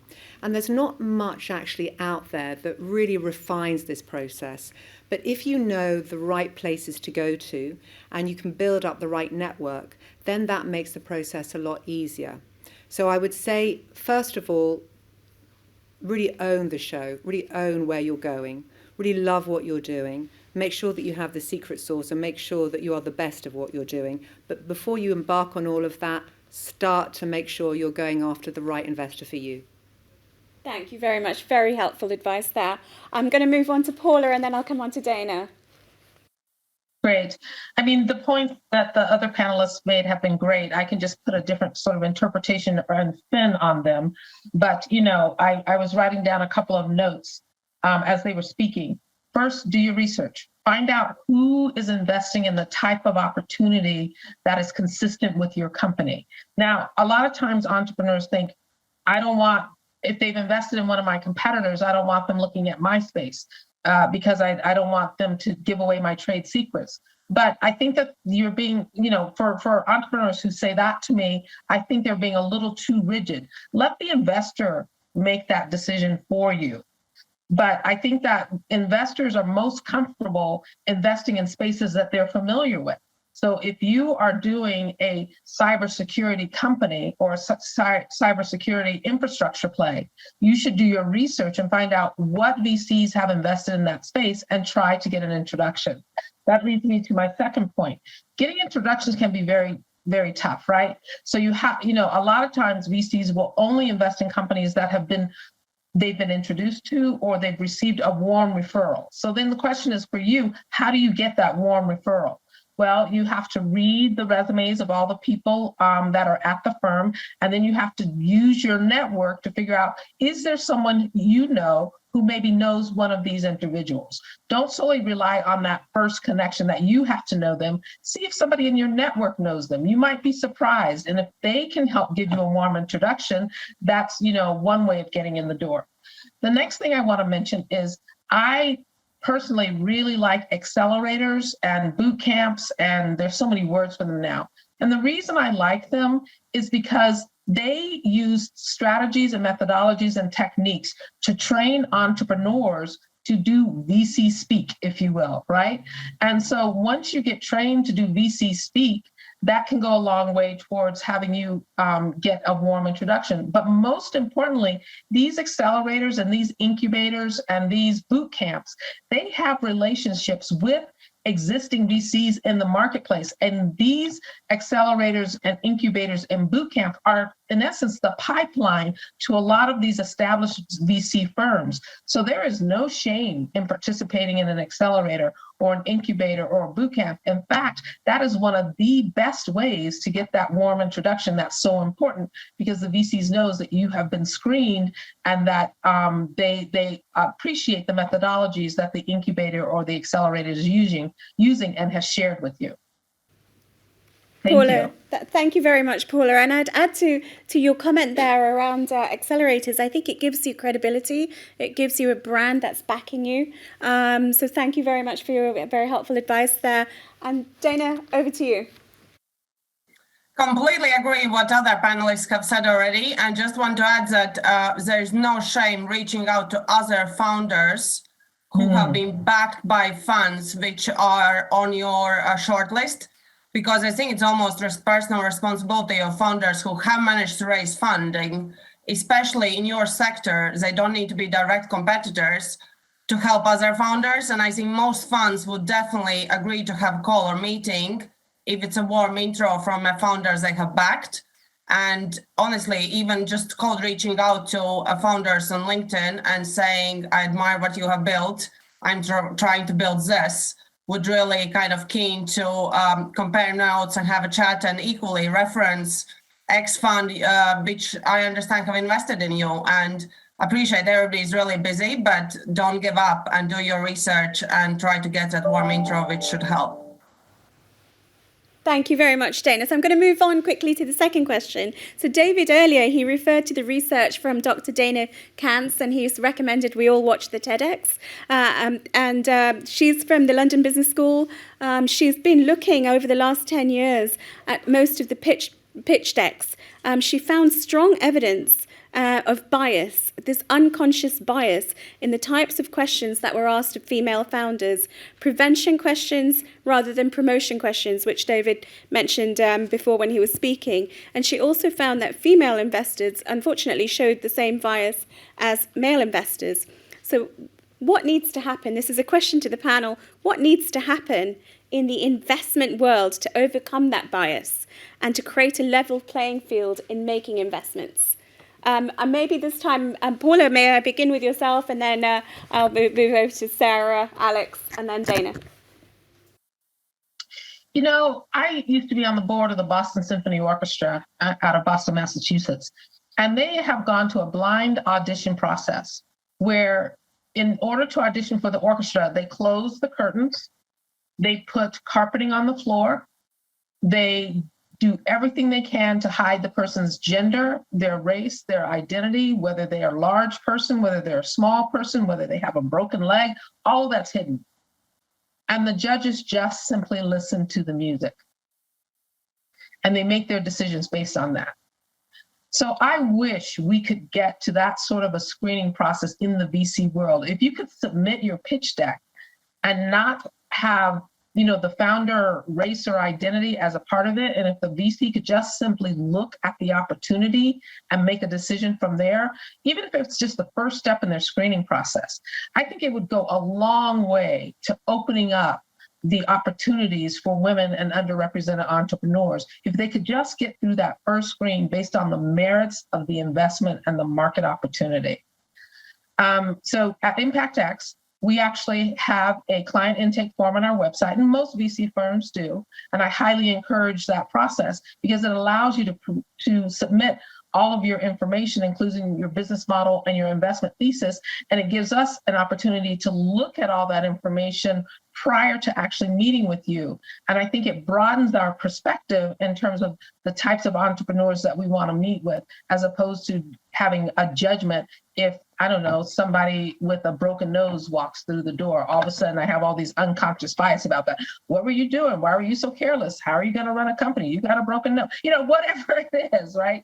But if we can look at the merits of the opportunity before we see the individual, I think it could really open things up. Thank you very much. That is a challenge I think that we need to put forward to the UK investment industry. I'm just going to ask the other panelists if they'd like to add anything further. I'm conscious of time and leaving ourselves. I would. So yeah. I Sure. think Daina's insights around promotion and prevention questions hugely helpful. But actually there's been subsequent, that was from 2017, subsequent research from Kaufman Foundation, Startup Genome last year, Duquesne University, that shows that at least that female investors are 2 times more likely than male investors to back female founders. So the single biggest thing we can do is to bring more women into this industry as angel investors, as individual investors, or as venture capital with check writing ability, so at partner level, like your panelists. Yeah, that's the biggest single thing we can do. I couldn't agree more. I would like to just underpin that as well. So at the council, what we've done is that we have created and originated a best practice guidelines for investors. It's actually written by investors for investors, and it practically goes and looks at all of these issues, looking at the origination, portfolio management, and asset allocation processes, and literally sort of writing out guidelines of questions to ask and how not to have any form or try to eradicate bias in the portfolio. But really, if we really want to make a massive change here, how you do it is speaking to the investors and making them sure that this will not ever occur. Absolutely, that's a very, very important point. Thank you very much for that, Alex. Daina, do you want to add anything? If not, I'll go on to the last question and then leave ourselves a few minutes for... Did you want to add anything? Just one point. I think it's coincides with what you said about inclusive behavior training or manual, because it's actually, I think the subconscious bias, it's not just for investment decisions, it's actually for recruitment and type of behaviors and culture we display. And we need to get enough female and diverse talent represented at senior levels at investment firms for behaviors to change. Because if, for example, there is 1 or 2 female investors and they still need to pitch to all male IC, or in firms there are like 10 males and 2 females, it's still group sync, and which I think is quite common subject, where basically a phenomenon will basically occurs where group needs to, they strive for consensus instead of looking at opinions from individual members, because females or everybody has this kind of almost subconscious need to fit in, and it's much harder to actually speak out and challenge the status quo if you don't have enough representation. Whereas if you have at least 30% of diverse talent and females, it's much easier. So I completely agree, we need to get more diverse and more female talent at senior positions, and we need to obviously have more females coming forward to ask for funding, and more females and diverse talent looking at those who make decisions, who gets the funding. Thank you very much. Thank you. My last question before we open up to the audience really quickly. What is the one thing female founders should do that they aren't currently doing in order to have a better chance of securing funding? Anything that you think we should be doing more of or what we're not doing? Sarah? Actually, I'm kind of, I don't think it's female founders that needs to change. I think it's the ecosystem that they're operating in. And I think we can all do something to help. I think as women, we should be setting out to earn as much money as we possibly can, gain positions of influence, and then use that influence, use that money. We can invest in female founders. We can buy products from female founders. We can use our position in our company to make sure we're buying from female-founded and diverse companies as well. So our money is our power.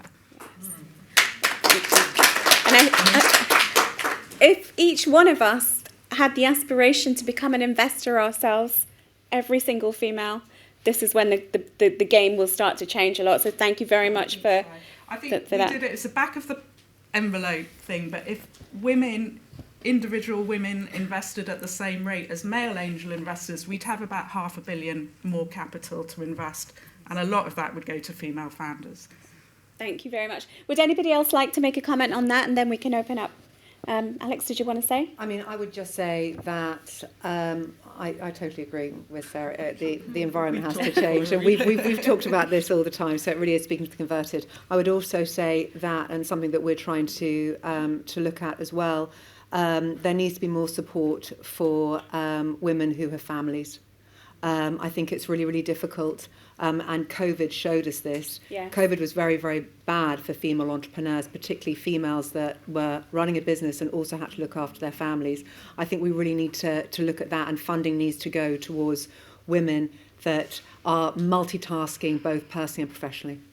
Thank you very much, Alex. That's very, very helpful. Paula or Daina, would you like to add anything? Paula? I would just go ahead. Paula, please go ahead. Oh, okay. I'm sorry. I thought Daina was speaking. I hate to say this, but I think it's important to keep in mind that opportunity favors the prepared, right? Opportunity favors the prepared. So one thing you can't do is give up. One thing you can't do is not always bring your A game to the conversation about raising money and your company. We get tired, we get lonely, we get frustrated, and sometimes those thoughts about fairness start running through our heads, and you gotta let that go, right? So, opportunity favors the prepared, and always be prepared. But I do agree that the system needs to change, and I love some of the suggestions the other panelists have made. But until that time, don't give up. Thank you. Daina, did you want to add anything to that? Or shall we open up? I know I can see some hands up already. So there's quite a few questions. Shall we start with the lady in green? Thank you. I must admit, I'm very excited and overwhelmed as well. I've recently learned that I'm neurodivergent, which was never the case that I understood it. I was always told that I'm too much. Now I understand that I'm neurodivergent. So I've got millions of things that I want to say, but three. I am an aspiring serial entrepreneur, and I'm using those words now because now I have some meaning behind what's happening in my head. I was told by a CEO of the recruitment company that I went for, who asked me, "What are you doing in here? You've got this entrepreneurial spirit. You're going to leave me in a few months' time." Nobody has ever told me that this is the case. So I think the question that I have for you, how we can support females like myself who have this drive and energy. And I've learned from Olivia earlier that actually now I can answer the question, oh, Ula, where this energy is coming from? Well, because trauma happened. And I didn't even know that it was there. So how can you support us that we have it in us, but people are trying to shush us all the time? It's International Women's Day 2 days ago. We're celebrating the week. So all women are fighting for the equality. But now if you look at investors, sorry to interrupt you because we've got a few minutes only, lots of questions. So can I answer that question for you? It's within us. You've got it. You have it in you. So it's about your personal aspiration and going for it and just be very dogmatic. I think Olivia said it, Bente said it as well. We have to be totally focused and we have to be very tenacious, and it will come within you, and it's already there. Do you want to add anything else? I'll speak later, because that's exactly... And find other women like you, because there are plenty, and there are loads of networks to support us, to support entrepreneurs. So find your tribe. And also congratulations. It's great. It's great to hear it. Absolutely. Should we take the next question? Hi, thank you very much. I'm Sarah Louise Ackrill, founder of Wired Differently, also neurodivergent, bizarrely. I wanted to say, firstly, that anecdotally, I know that diversity in accelerators is pretty terrible, I think. I've come across comments such as, why would someone, if they were that disabled, need an accelerator? So why do we need to be inclusive? And I was told on 3 occasions in my accelerator, well, to be fair, you were great for the stats. Super sensitive, right? And yeah, it was unfortunate. So I just wanted to say that because, if we're encouraging to go through an accelerator, we really need to educate those. And I know that the all-party parliamentary group here for inclusive entrepreneurship, led by Dr. Lisa Cameron MP, they are looking now at starting a special accelerator for people with protected characteristics. And secondly, I wanted to say, if we want to get into microfinance as a branch of our businesses, so we're taking all of these good words, we have our businesses, and we think, great, I want to start doing micro investments without having an investment background. Is that realistic for all of us to want to get into, or is it super regulated, or is that something we can aspire to? Yeah, I think it's something that anyone can aspire to. Start with crowdfunding if you've got modest amounts of money, and it is regulated, but, make sure you're doing some homework on the companies, don't just sling you around. If you've got a little bit more money, join an angel network like us, and what we've done is literally kind of educate thousands of women over the years about angel investing. What are the questions you need to ask? What are the things? And then help them to do it by putting them in groups with other people. So it doesn't require any particular... We can all become investors. Brilliance. Thank you. Thank you. I'm sorry, we've only got time for one more question. So, Bente, do you have a question?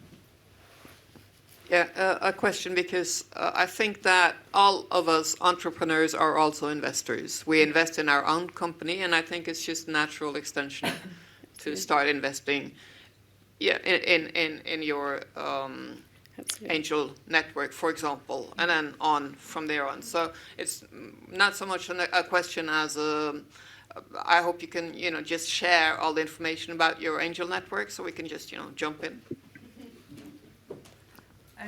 Okay, so I started it born out of frustration. I decided to do a bit of angel investing. I don't have huge amounts of money. I wanted to do it as part of a network, so I went and joined all these networks in London to learn how to do it. And I was usually the only woman in the room, and all the, perfectly nice gents were very patronising to me about what I wanted. They told me what I wanted to invest in rather than ask me. They were equally patronising when female founders came along, and I just thought, I need to, this is it. This is what I need to do. I can speak to other women like me that could be angel investors. They've got some financial capacity. They're brilliant. They've earned money. They've got smarts. They can help entrepreneurs and create a pool of capital that was specifically for female founders, because I could see in front of my eyes they were being asked dodgy questions and treated differently and just not getting the investment that they deserved. So that's my journey. Since 2014? Yeah. Yeah, there's hundreds of us in the network, each writing relatively small tickets when we see an investment we like, and we've backed 40 technology businesses, so businesses like yours, some on a very similar growth journey as you. Thank you very much. It's called Angel Academy, if anyone missed it at the beginning. So thank you very much. I think we've run out of time, David, have we? So can I say a huge thank you? Paula, Daina, Alex, Sarah, thank you. Before you leave, so Shalini already has a copy, but Alex, for you is a copy of my book, and Sarah is a copy for you. And, they've gone. But so Daina and Paula will be getting copies, which I will post to them. So thank you very much, Shalini, for that. And now we have, ladies and gentlemen, our final speaker before we go into the fireside chat. And our final speaker of the day is Ishveen Jolly, who runs a fantastic business that is all about connecting sports people and brands and networks, and it's a really cool business. So please welcome Ishveen Jolly.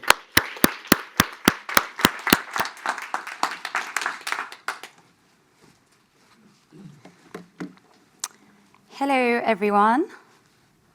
My name is Ishveen. I'm the CEO and co-founder of Open Sponsorship.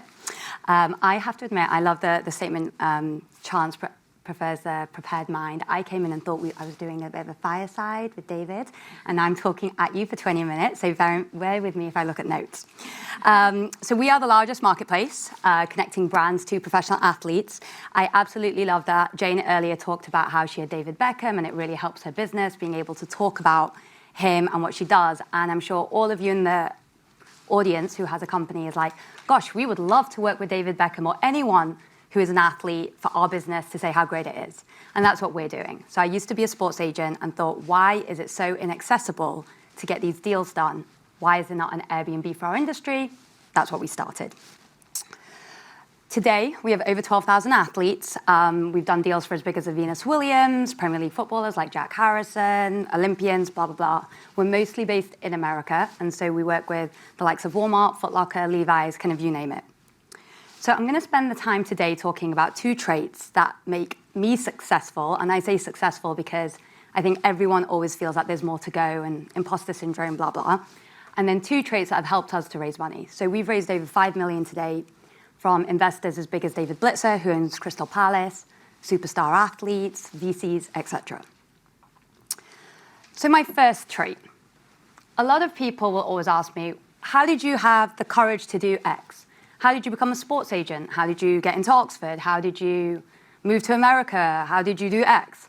And I always say, well, I backed myself. And I'd love for you guys to take a moment to think, when was the last time you had an idea and thought, I can't do that. It's too risky. No one will believe in me. It's, I don't know, what will people think? Do you back yourself? And from the youngest age, I think I've always backed myself. So I graduated from Oxford. I was a student athlete. And like many other people, I went into the city. I was a management consultant. And I thought, gosh, I love my job. I love the people. But is this what I really want to do? So at 24, which sounds a bit crazy now, 2009, I moved to India and joined the IPL, the Indian Premier League. And everyone thought I was crazy. My parents thought I was crazy. They were really annoyed at me. My friends were like, what the hell are you doing? When I came back to London in 2012, everyone was like, are you crazy? You're coming back. You're leaving it. Just goes to show, right? And that was for me going, well, I backed myself again. And then personally, I met what I thought was the love of my life, moved to New York after 6 months of meeting him. 8 years later, found out he wasn't the love of my life, came back to London. Point being is, I just back myself, personally, professionally, and I'd say if you don't back yourself, you can really not be a successful entrepreneur. It's just too hard. Second, I never stop learning. I read a quote the other day, and it said, if you are not still learning, you're already dying. And I think so many of us go, we don't have time to read. We don't have time to think about personal growth. It's indulgent if we learn something new. It's not. It's all about investing in yourself and growing and learning that makes you successful. And I know Bente was talking about it earlier. At first, you're an entrepreneur. You need to do everything. You need to be the finance person, the marketing person, the salesperson. Then you hire people and you become a CEO and you need to learn how to manage people. Recently, I needed to learn how to manage managers, which was completely new for me. I didn't even think about the fact that I needed a new skill set. And so you'll only grow if you're learning, but it's not just professional, it's personal too. I think there's so much talk. Obviously, Olivia did a whole talk about mental health and trauma and raising money. It's basically rejection after rejection, right? That's all it is. And we are wired to run away from rejection. That's why I think women don't raise as much money. Obviously, society needs to change, but I think we as women also need to think about, okay, this is rejection. Are we preparing ourselves to be rejected, right? And it only takes one to get started, and we'll talk about that in fundraising, but you need to prepare yourself by learning about how to deal with rejection, how to deal with putting yourself out there, how to be uncomfortable. And I think as women, we do have different challenges as our male counterparts when it comes to these things. A great example is when I went out and started the company, I didn't ask for any family and friends investment. And I had a good pedigree. I mean, I really believed in the business. I was off, but I just refused to ask family and friends. Ego, maybe it was like fear or whatever else. I recently angel invested in a friend of mine's company. I love it. I'm so proud. I talk about it all the time. I'm so grateful for her for letting me invest in her company. But look at that mindset change. 7 years ago when I started my company, I was like, oh my God, I'm going to ask people for money. Like, that's crazy, these people that know me. And now I look back and I think, gosh, what an idiot. Like, how privileged would they be to sit alongside some of the investors that I have? And I never gave them the opportunity. So I think when I talk about learning, I think if you can learn how to have the confidence and get over your fears, it will really help you. So my 2 tips on fundraising. One is, it's just tough. It really, really is just tough. Like, it's tough and you can make your life easier, but just recognize it's tough, right? And there are so many easier things to do in life than being an entrepreneur and then raising money.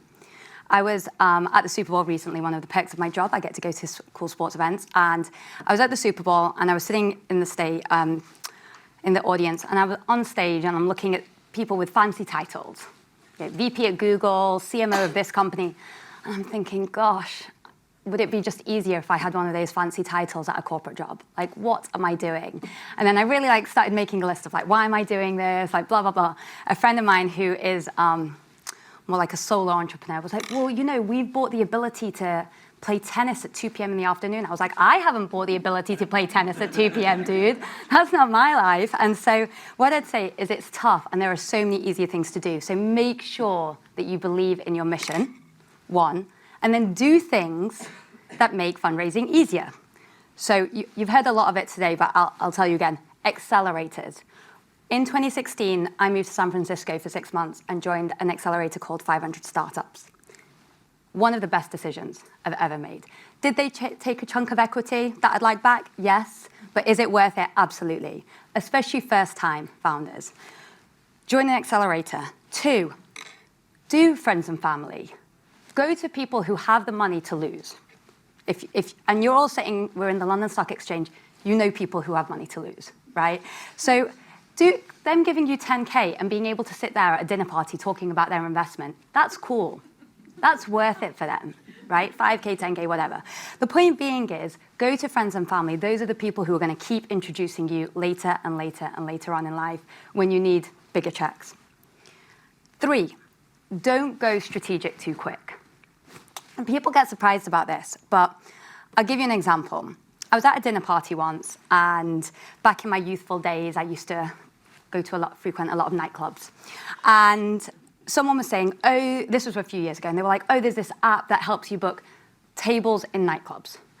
And someone else was like, oh, but that's a rubbish idea. Everyone who needs it can get access. And I was like, well, and he was like, I know, I used to have a nightclub and I would never use that. And I was thinking, well, no one from within the industry thinks there's a problem.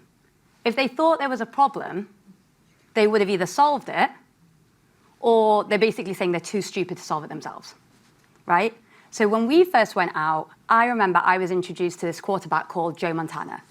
Got on the phone with him and he was like, listen, in my lifetime, no one will make a marketplace to do sponsorship deals. It's too personal. I was like, well, we're already doing it. No, it's not going to happen, not going to happen. All the sports agents said to us at the beginning, this is not going to happen, right? And so do you think a real estate agent could have created Street Easy? Do you think a bookshop owner could have created Amazon? Disruption happens from the outside. Your first checks mostly have to come from the outside. You're lucky if they come from the inside. People are just too close to it. My parents are doctors. If I show them a deck that's about medical, they're like, oh, that's not going to work. Of course they're going to say that's not going to work, right? It's the other people who go, oh, this is interesting. Maybe it could work. So don't go strategic too quick. One of the hardest things about fundraising is you need to have a narrative, a story. This could become $1 billion company, or we could have an exit, 100,000 or whatever it may be. But when they turn around and say, okay, but how much does it cost to acquire a customer? You need to know that number too. And having your brain go big, big, big, and then like, but I know my details, I think, and especially as a woman, is one of the hardest things. Because guys can talk a big game, and then they can say like numbers and it's believed, whereas like we get in the weeds, it's like, you know, the preventative versus the other type of questions. But so for me, the second round that we just raised, which was our bigger one, I had a VP of finance who was a male, and I would, as soon as there was a question about numbers, I did economics at university, I can handle numbers, but as soon as there was a question, I was like, let him like almost just turn the other cheek so that I could stick to narrative, storytelling, and push that off. So if you have the ability to take someone in the room with you and split the numbers and not numbers, I just think it's easier. It was really hard the first time.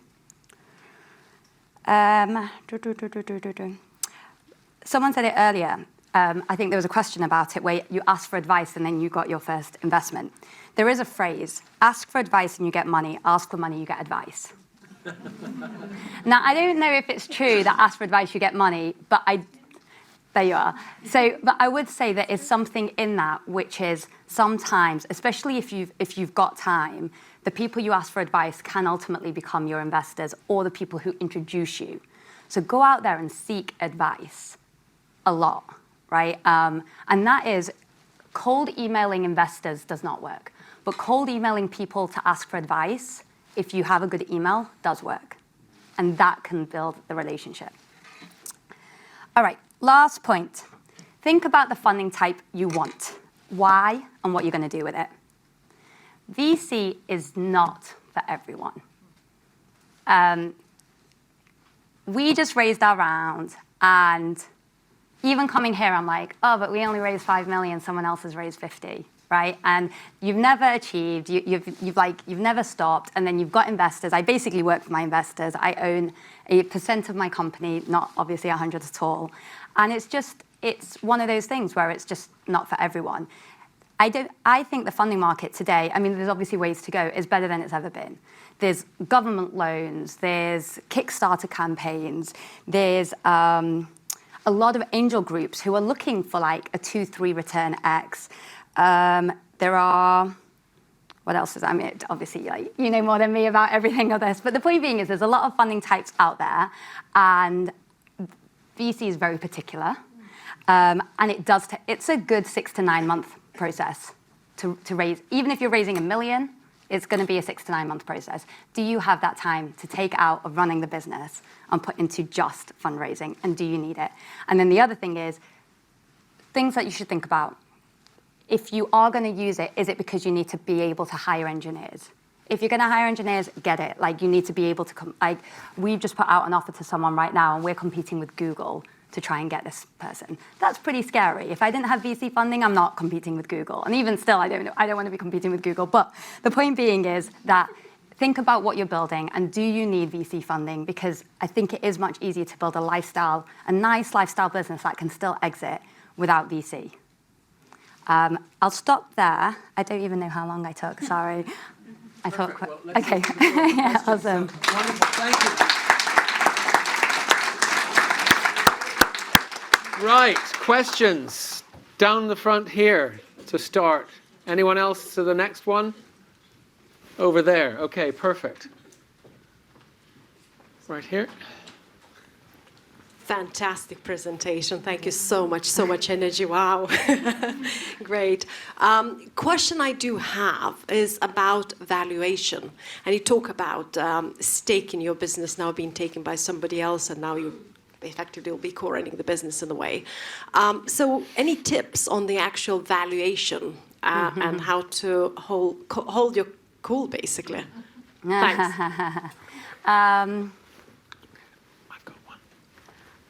I think that it was said earlier as well, like take money, be thoughtful about who you take money from early on. I think you're very lucky if you can even do that. I think it's who do you get money from and what are they ready to give you. There are standard things, like in tech, for example, like everyone at a seed round, these are American numbers, but I'm sure they're probably similar here. But like in tech, your first round is usually done at like a 5 million valuation, unless if you're a second-time tech founder, completely different. Then you can charge whatever you want. But if you're unknown and you're going out for the first time, your first round is probably done at like 5. Your second round is probably done anywhere between like 10 to 20. It's also about how much you're going to take on. So we went out to try and raise 7 at a much higher valuation, and the market was we were just coming out of COVID, and it was quite tough, and it's sport. And so we lowered what we were going to raise, dropped our valuation. So I think it's also like a percentage of what you're going to take. It's so complicated with valuations. I think your first round, take what you can. Your second round, try and make, for me, if I was going to do it again, it would probably be like, first round, take what you can, take a little bit just to get you going. We didn't move fast enough, move fast with it. Your second round, try and make strategic so that it gives you validation. You can use it to basically grow. And then your third round should be easy based on the second round of investors. So now the jump from here to our next round should be huge in terms of valuation so I don't lose again, is the way I think about it. I'm just going to jump in with an observation and, in fact, 2 observations. So first up, you said early on, invest in your own education. And I just want to re-emphasize that to the audience. So I trained as an accountant. When I left PwC, I went to work for a big tech company, and we had an education division. And the managing director of our education division had a poster in his office, and I'll never forget. It said, if you think education's expensive, try ignorance. So invest in yourselves. It will be the best money that you'll ever spend.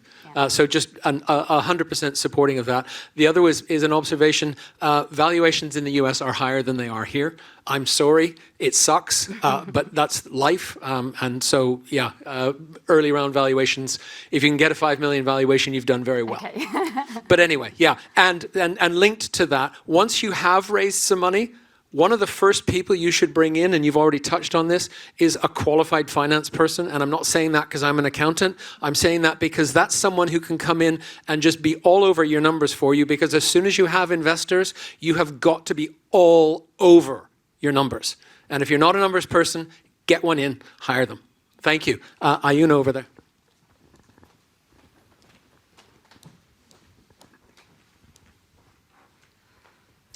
Thank you, Ishveen. I actually work at the London Stock Exchange, and I'm one of those who has this fancy corporate titles.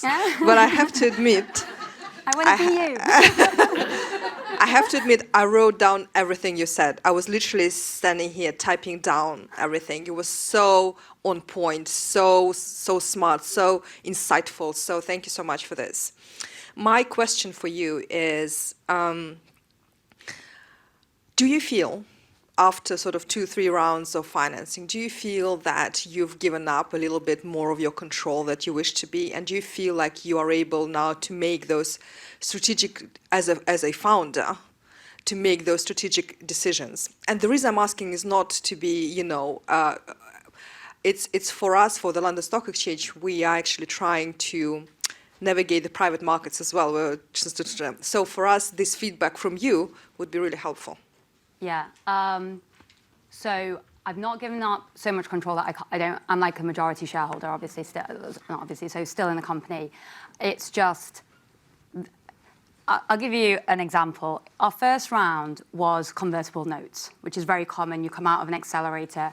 These notes have an interest rate. They're essentially debt, right? We did our first round in 2016, and the interest rates in America, booming. I didn't even think about these clauses. We had lawyers that we were paying way too much money to help us out with this shit. We did take longer than we wanted to raise our second round, right? Which is, tales for another time. But when we sat down to convert, 8% interest rates on our notes. Sucked. Now, we got around it by doing some stuff that potentially should have pissed off our early investors, but because they had 8% interest rates, I was like, dude, you're fine. But the point being is, that I would say it's these little things that knock at you about giving away the company. So I think raising in itself, we just extended our round. We were going to raise 3.5, 4, and then we got in soon to be announced a major athlete, one of the best in the world, to come in, and she wanted to put in a big check, and it was that or nothing. And the upside of having her was better than the share I gave away. So I think when it comes to giving away equity, it's all about value, right? And it's if I give it to an accelerator, they gave me so much, great. If I give it away because of 8% interest rates, I'm crying, right? And so I think these are the kind of things. So I still work. I think when founders start thinking they're hard done by, and then they start losing motivation, that's when it causes issues. But that doesn't usually happen. I did discuss it with my VP Finance. I was like, oh, should I be? Because also I got hit with the biggest dilution when this athlete came in. So I was like, should I be trying to re-up myself out of our option pool? Because it's almost like I'm being punished for doing a great job at fundraising. And then he was like, look, honestly, Ish, don't you think you being able to say this person's on your cap table is worth more than a couple of %? And you're like, when you put it like that, fine. So I think ultimately, and then the annoying thing is that I will say is investors, when they come in and they'll battle you for all the cents and the percentages and whatever else, but when you turn around to get a percentage, they'll go, oh my gosh, this is so short-sighted. I mean, aren't you trying to become $1 billion company? What is 1 or 2% here? And you're like, wait, but when you wanted the 1 or 2%, that was fine. So I think it's I still feel like I've got full control of what I can do. And honestly, your investors, they're investing as much in the founding team. Up until, you guys probably know better. I presume it's Series D level when they start investing in the business versus the founding team. But seed A, B, C, I'm they're still investing in me, and therefore it's my voice and whatever else, right, at this point.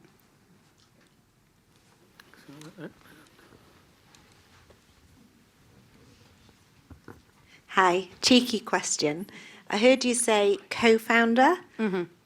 Was that a legacy from the accelerator, and is it a he or a she? Yeah. So I was a solo founder, and in equity, I suppose I'm still technically a solo founder. I started the company, and I'm non-technical. And so one of the hardest things if you're starting a tech business is finding a technical person to help you build it. And so after a few iterations of trying to find a CTO, we brought on this guy who, after a year, I was like, you're amazing. We get on really well. And it's not just he's great at tech. It's we as culturally match. So he is he, but he's also black and gay. So between us, we've got every diversity tag. We're like, we walk into any room and we're like, we're done. That's good, yeah. So basically, it was just like, culturally, we did really well. And actually, it's interesting that I was in a pitch quite early on, and they said to me, are you a solo founder? And I said, yes. And the guy ask for money, they give you advice. The guy went, if you think that this person is your person, you should ask them to be your co-founder. And I was like, why? And he was like, well, because they're less likely to leave the business versus if they're just a CTO. And so then I sat down with him and said, listen, and it was like proposing to someone. I was like, do you want to become my co-founder? This is what it'll mean. And it literally, like, he like welled up and he was like, really? And the other thing is that, like, so I would say that it's for me, it's so nice to have a co-founder. And again, it's like, going back to equity, like, is it worth giving up equity? Now, if he had said, I want half of your equity, and I'd been running it for a year and a half and it was my business and whatever else, I probably would have been like, But like, is it worth having that security and someone else there? For sure. And did you have to give a lot of equity? Does it have to be even-ish? No. Well, how good a negotiator are you? It's all on you. So, yeah. I'm just going to jump in again there, and I've got a mic on my lapel. But one of the things that I talk about in my book is, and a lot of founders get really caught up on this expression, giving away equity. Don't ever give away equity. Exchange it for something of equal or greater value. So bringing in a technical co-founder and granting that person 5, 10, 15% of the company is a smart thing to do. Bringing in someone when you're competing with Google is a smart thing to do because they're at that level. And what you need to think about is not, this is my pie and I own all of it, but how big can the pie be?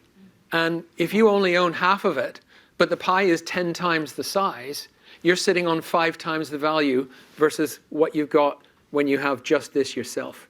And you really, really need to get comfortable with the idea of other people having an ownership stake in your business if you want to grow and scale, because they will bring money and contacts and abilities and networks that will be so much more than just the value of the cash coming in. So please, if there's only one thing you take away from me, it's never give away equity. Exchange it for something of equal or greater value. It's your most valuable currency. I'm just going to, on that note, I think, again, maybe a female thing, maybe it's everyone, but this idea of like the pie is this big and then, it doesn't, your share is bigger. I think it can be quite hard to sit down, especially when even if you think you have a really good idea, to go, okay, well, this could become like $1 billion company, right? Like, crazy people think like that. I'm going to create a unicorn, right? And so even now, like I was actually with one of our investors recently, and he was like, what do you need help with? And I was like, I need someone who can help me see the path to $1 billion, right? Or at least see the path, right? Whether we get there or not, but I need to see that path. And so I'd say back to your point, which is even the exchange of equity might be to someone who can help you think of it how big it can be, because that for me is the biggest challenge, which is like, oh really, I'm gonna become the next CAA, right? Like they're gonna make movies about what we've done. Like I read Shoe Dog, I don't know, it's the book about Nike, right? And Phil Knight talks about how like they were a group of misfits in this room, and all the fitness and apparel industry had grown out of Germany. Everything. And these were like these Americans. And now you think, God, how could Nike not have become Nike? But when he talks about it, he's like, we were doing the impossible. And so I'd say, I think one of my friends, the one I was talking about, who I invested in, she was the same way, couldn't really think about it. And then she got her chairman, who used to be the CEO of British Gas, I think, or something like that. And so essentially he was the one who said, okay, this is how you become this huge company. And so I think one of the things is we need people around us who can help us to think how big this can this grow, so that we don't mind giving up an extra 10%, because you're like, well, it's not, it's not 10% of a 10 million business, it's a 10% of like a $400 million business kind of thing. So yeah, I don't think it comes naturally to us. We probably need to get people to help us see that. Terrific. I'm afraid we're out of time, but thank you so much, Ishveen. And thank you. And just make sure, yeah, that's for you. Wonderful. Thank you. So we're now going to have a fireside chat with myself and Ayuna. And you've got the table mic there.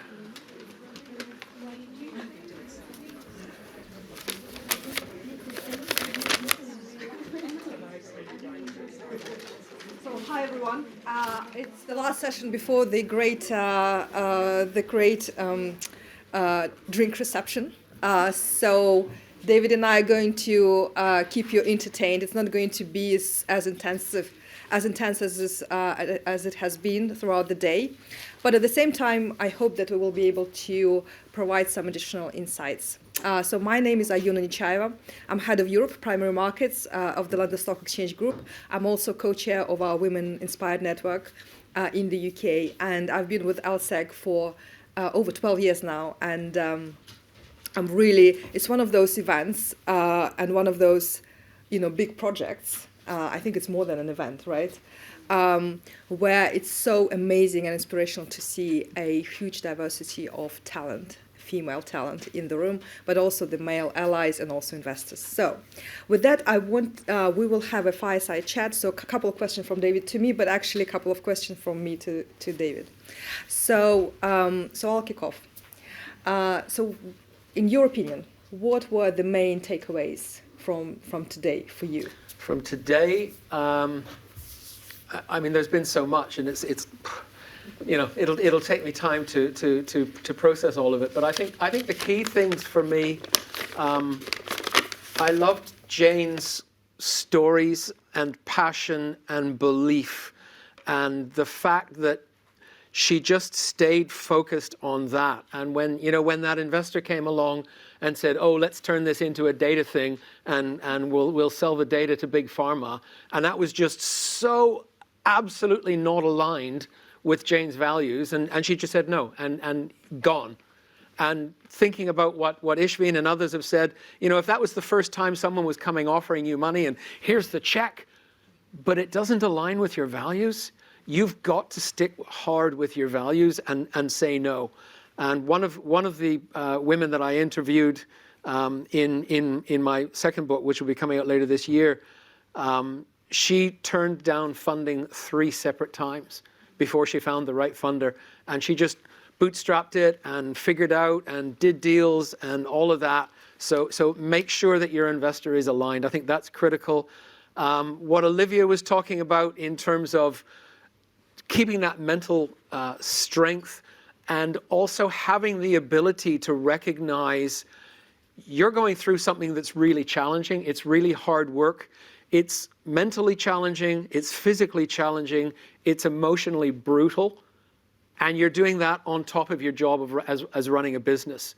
And you need to just understand that and, find people like Olivia or have a best friend in your network. Have someone that you can just open up to and let that pressure out, because you can't keep it all in yourself or you're just gonna explode. Then if we come on to Bente, I love Bente's story and just the strength and carrying on and the ability, as she said, she had a revenue stream, so it wasn't like she was desperate. Don't be desperate. Even if you are desperate, please don't indicate in any way, shape, or form that you're desperate. You've got to be confident going in there. Sort of, "Oh, please, I need your money." You're dead before you even get in the room. So hold that confidence, hold that belief. And as Bente said, and it's been touched on a bit before, part of the reason for raising money is to enable you to go out and find the CTO who's thinking about going and getting a job at Google, or finding the logistics manager, or finding the head of operations, or finding the head of sales and marketing that you need to take your company to the next level. That's part of why you're bringing in that money.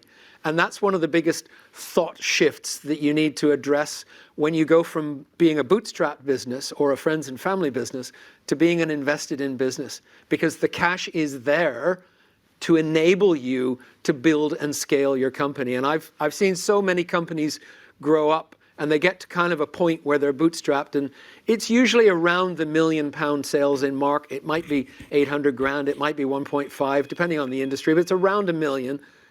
And at that stage, to grow your business then to 5, you need to change the structure of your business. You can't be the one making all the decisions. And so that was a key learning from what Bente said, where she's absolutely going to invest. And yeah, I mean, there's so much more. I could probably talk for 20 minutes. I want to add, actually. Yes. I was inspired by something that you, Sarah, said. And I know because we spoke before, we are aligned. You know, stop fixing women. Yeah, stop fixing founders. And what are the things that we need to be, how we should be, you know, all of that. No.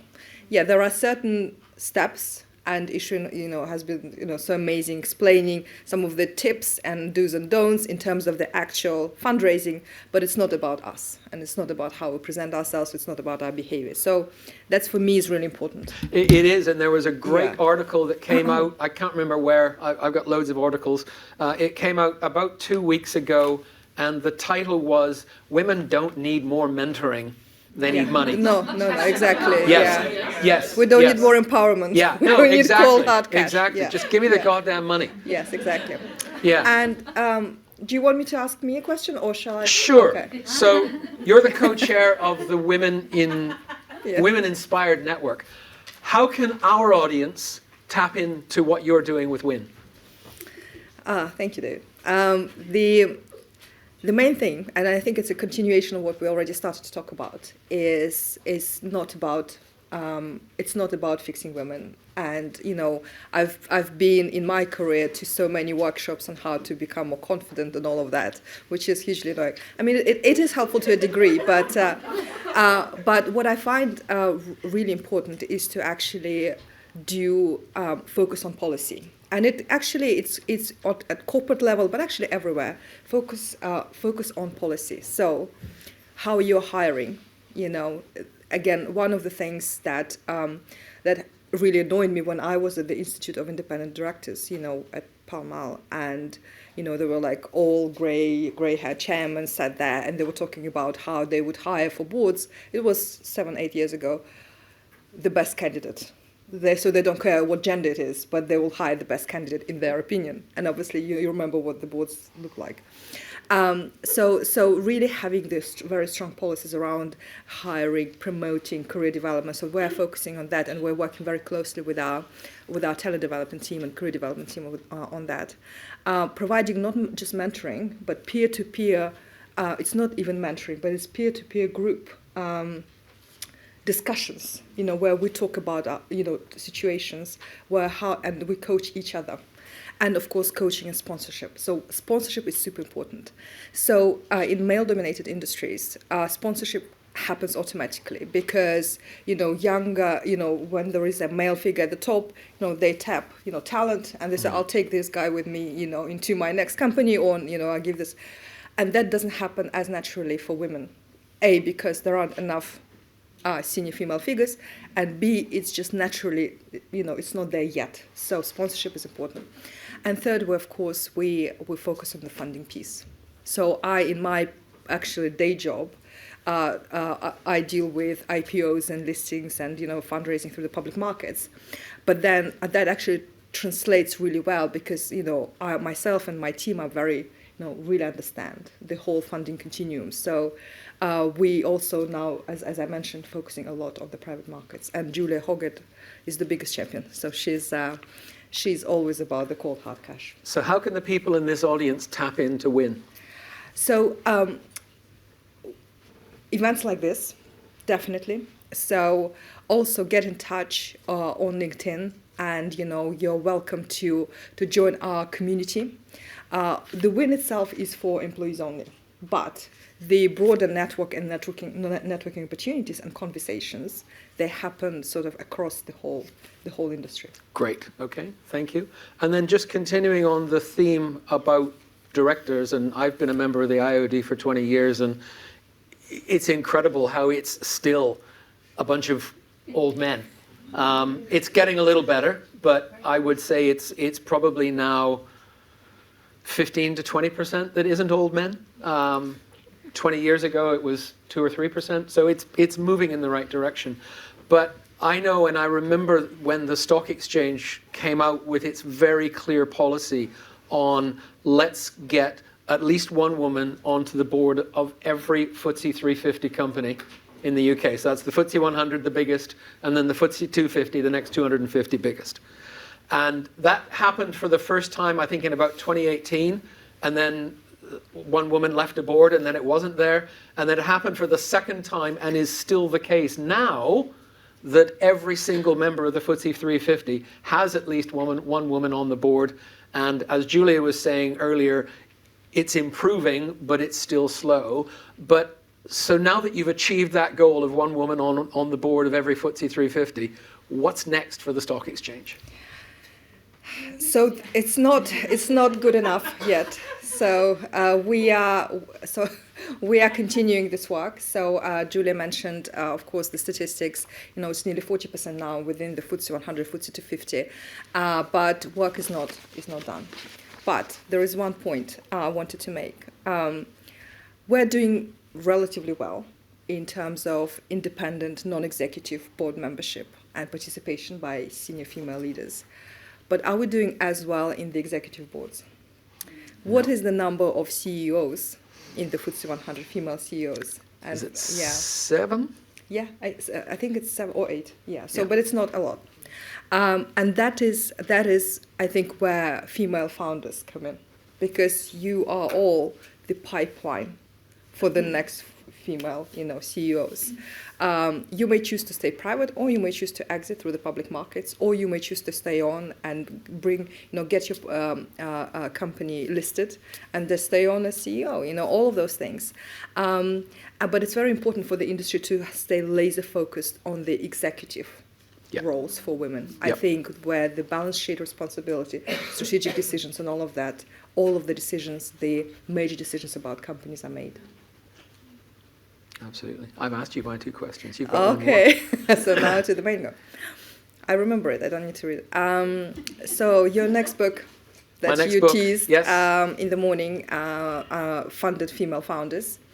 You've done some significant research for that. Yeah. And so were there any surprises? What are some of the things you wanted to highlight from that research? Yeah. So during the writing process, I interviewed probably 25 female founders from around the world. And I initially wrote it and thought, okay, this is cool. And then I spoke with the woman who's going to write the foreword. Is Olivia gone? Oh, there's Olivia. Yeah. Have who in the audience has heard of a lady called Cindy Gallop? Cindy Gallop's writing the foreword to my next book. Cindy Gallop has written the foreword to my next book, in fact. I got it through last week. But the really cool thing was in May of last year, I got onto a call with Cindy and asked her to write the foreword and told her the story of the book. And she looked at me and she said, that's not enough. You're thinking far too small. You've got to think much, much bigger than that. You've got to start thinking, you're talking about this. You talk about Emmeline Pankhurst, and it took her 25 years. You've got to be looking at a 25-year horizon, and that kind of did my head in. And so I went on holiday. I'm originally from Canada, hence the funny accent. And I went back to Canada for an extended holiday last summer. And I just took time and thought. And then I came back and I had a call with my publisher. Unfortunately, she's had to leave. But I had a really good call with Lucy, my publisher, and we just talked through what were the issues, where was it going. And then Lucy said, just go out and interview more people and get there. Because I was sort of thinking, God, this is all on me. And clearly it's not. And, we've had so many people talking about reaching out for help, and I've talked about it. And yet when I was writing my own book, I was thinking, God, I got to do it all myself. So I reached out and spoke to more people and had some fantastic conversations. And that really opened my mind. And I've had tremendous feedback. I've had 6 beta readers. Several of them are in the audience. I won't identify them, but Julia, Olivia's already said she's one, but that's fine.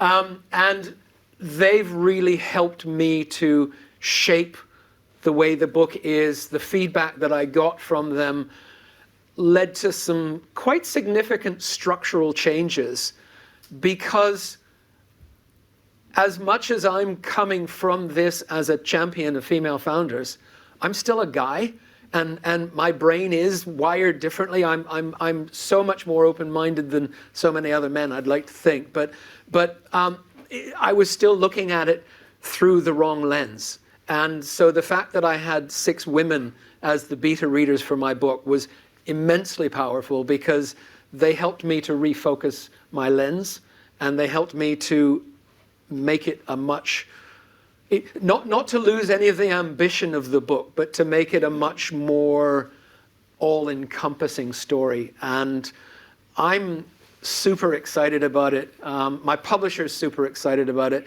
She gave me a wonderful comment. In fact, Angela, can I have my phone? Lucy's not here, so she won't get embarrassed by this. You sold it, didn't you? I sold it. It's gone. Thank you. So, Lucy said, it's just one sentence, but... I love how you just left the stage, David. This is not a done thing. No, well, you know. I've moderated many panels, but this is the first time. Here we go. Here we go. So Lucy said, and she admits, she's my publisher, so she is biased, but she's also tough. She said, "You've created a beautifully structured, fluently written, brilliantly researched, and overall inspirational book that I'm thrilled to have supported and soon published. I'm balanced between fury and hope." Yeah. So I think that was pretty cool. I think fury is the key word here. Yeah, no, fury is. Yeah, absolutely. And the sense of anger and annoyance, all those words we have been talking about today, and just channeling that energy into changing the system around us, I think is so important. And I think a lot of the things that you said about having the sort of male lens, what we are trying within our network is educating our male colleagues. So, and it's not necessarily being confrontational, but it's raising the issues, it's talking about things. It is also educating them about some of the struggles that we may have. I find one thing that's really, and a few people already mentioned about this during the discussions today, are microaggressions or micro points or micro challenges that are specifically targeted at women, especially women of color. Yep. And by the way, I want to talk about there is a whole new bias when you are a woman of color. Oh my God. Yeah, don't like. Yeah, I'm just going to jump in here. So there was an article published by Extend Ventures, and they looked at black women in the UK. In the decade from 2009 until 2019, 10 black women successfully raised funding. 10 in a decade. That is just scandalous. And it's moving on, it's improving. Companies like Paula Groves' business Impact X Capital that specifically invest in founders from well, in fact, their firm is, I mean, they have a wide lens, but they're particularly focused on black founders. And there's other funds springing up that are focusing on those things, and that's so important. We need to continue that going, because, why? You look at the racial makeup of the UK. Why are so many people not getting access to funding? It's just wrong. It's just wrong. Yeah. And it's not just the funding, but daily microaggressions, daily challenges, And I spoke at an event yesterday, and there was one senior black woman there, and she said she came to meet the CEO of a company. She's very senior as well, so she came to meet, talk about a business deal. And at the reception desk, she was asked, who are you? Are you sure you're here to see Simon? Oh yes. Yeah. Where are you from? Yeah. What is your Are you the secretary? job? Are you the secretary? Is the what is your job? Look, these things, and I think what I hear as well from the experience of female founders is that experience of dealing with rejection, daily rejection, it actually powers you. It actually teaches you to deal with other things that are basically happening in the broader context. Yep. So I think that's really important. But I think it's important to continue talking about this. Well, one of the articles that I found in my research was of a woman in Australia who successfully secured funding. They agreed the term sheet, and as the investor was about to sign the term sheet, he said, "You will sleep with me, won't you?" Oh, no. She didn't sign the term sheet. Of course, yeah. This still happens. You know, it's unbelievable. Yeah. It's unbelievable that kind of stuff still happens in 2022, although we're seeing some unbelievable things happening in 2022. So, but yeah, no, that has to change. And that has to be called out. That has to be, that's just, that has to be called out. It's just disgraceful. And I find that when you find your tribe, as Sarah, you said, and I keep coming back to what you said as well. So when you find your tribe, you have or a peer-to-peer, mentoring group, you have the safe space to talk about these things. So it's not, again, by the way, it is exhausting to be confrontational.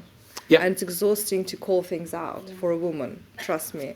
And you get labeled as a difficult woman or whatever. So finding that safe space to talk about these things and supporting each other, I think it's really important. Yep, absolutely. Yeah. We've got time for a couple of questions. So here's one here. Jacob, have you got your mic? I've got a loud voice. Okay, go for it. Can I be stereotypically female? Fire away. And practical, if that's Please. okay. I just had 2 minutes outside and met a woman, and we were talking about businesses, and I would love to meet every woman here, and I know we've got some networking, but is there a way we can exchange the delegate list, a bit about our businesses? I've got to be careful because of GDPR regulations. I can't just I know. We'll look into it. Hang on, there's someone behind about to say something. So, I understand. Thank you. Thank you. A simple way of doing that would be in your chocolate bowl for people to put their business card. Yeah. And everybody who puts their business card in there, they can share that. Okay, perfect. Let's do that. And if you Great. have it printed on a piece of paper. Yeah. Okay, perfect point. Sarah. I don't have one. I'm loud as well. So, Okay. I wanted to pick on Ishveen's point about co-founders. Have you seen any kind of correlation between solo founders and success or lack of success as opposed to co-founding teams? So again, this came up in the research, and in a lot of cases, and I'm not saying it's right, but it's happening, women are finding that when they're going out doing fundraising, if they have a male co-founder, it's a lot easier. The problem is that those male co-founders get all the questions asked, and the women get ignored. And I mean, again, it's totally wrong. And one of the people I was interviewing said to me, in fact, I'll mention two. So one of them said to me, she was at a networking event and she spoke to this male investor and he completely blanked her. And then later on, she was speaking to someone whom he rated. And so he walked over to her and he said, "Oh, I want to know more about you. Tell me what your husband does." And the other one was saying, she actually went to an angel event, not one of yours, but she went to an angel event and was presenting together with a business partner, not a co-founder. So I'm kind of digressing from your question, but I think it's linked. She was presenting with a business partner who was a man, and the investor was asking him all the questions. And he actually had to say, "You've got to speak to her because I'm using her technology." So there's pros and cons to having co-founders. Also having female co-founders. In my opinion, it's a good thing because you're spreading the load. And particularly when you're at a very early stage in a business, if you're the only person leading the business, it's a very lonely place. And you might bring on a few employees, and then as Bente said, things turn down and you got to fire one or two or whatever. If you've got someone that you can share that load with, just for the emotional and mental balance that brings to your life, I would say do it. But you've got to look at how the balance between the two founders works when they come in.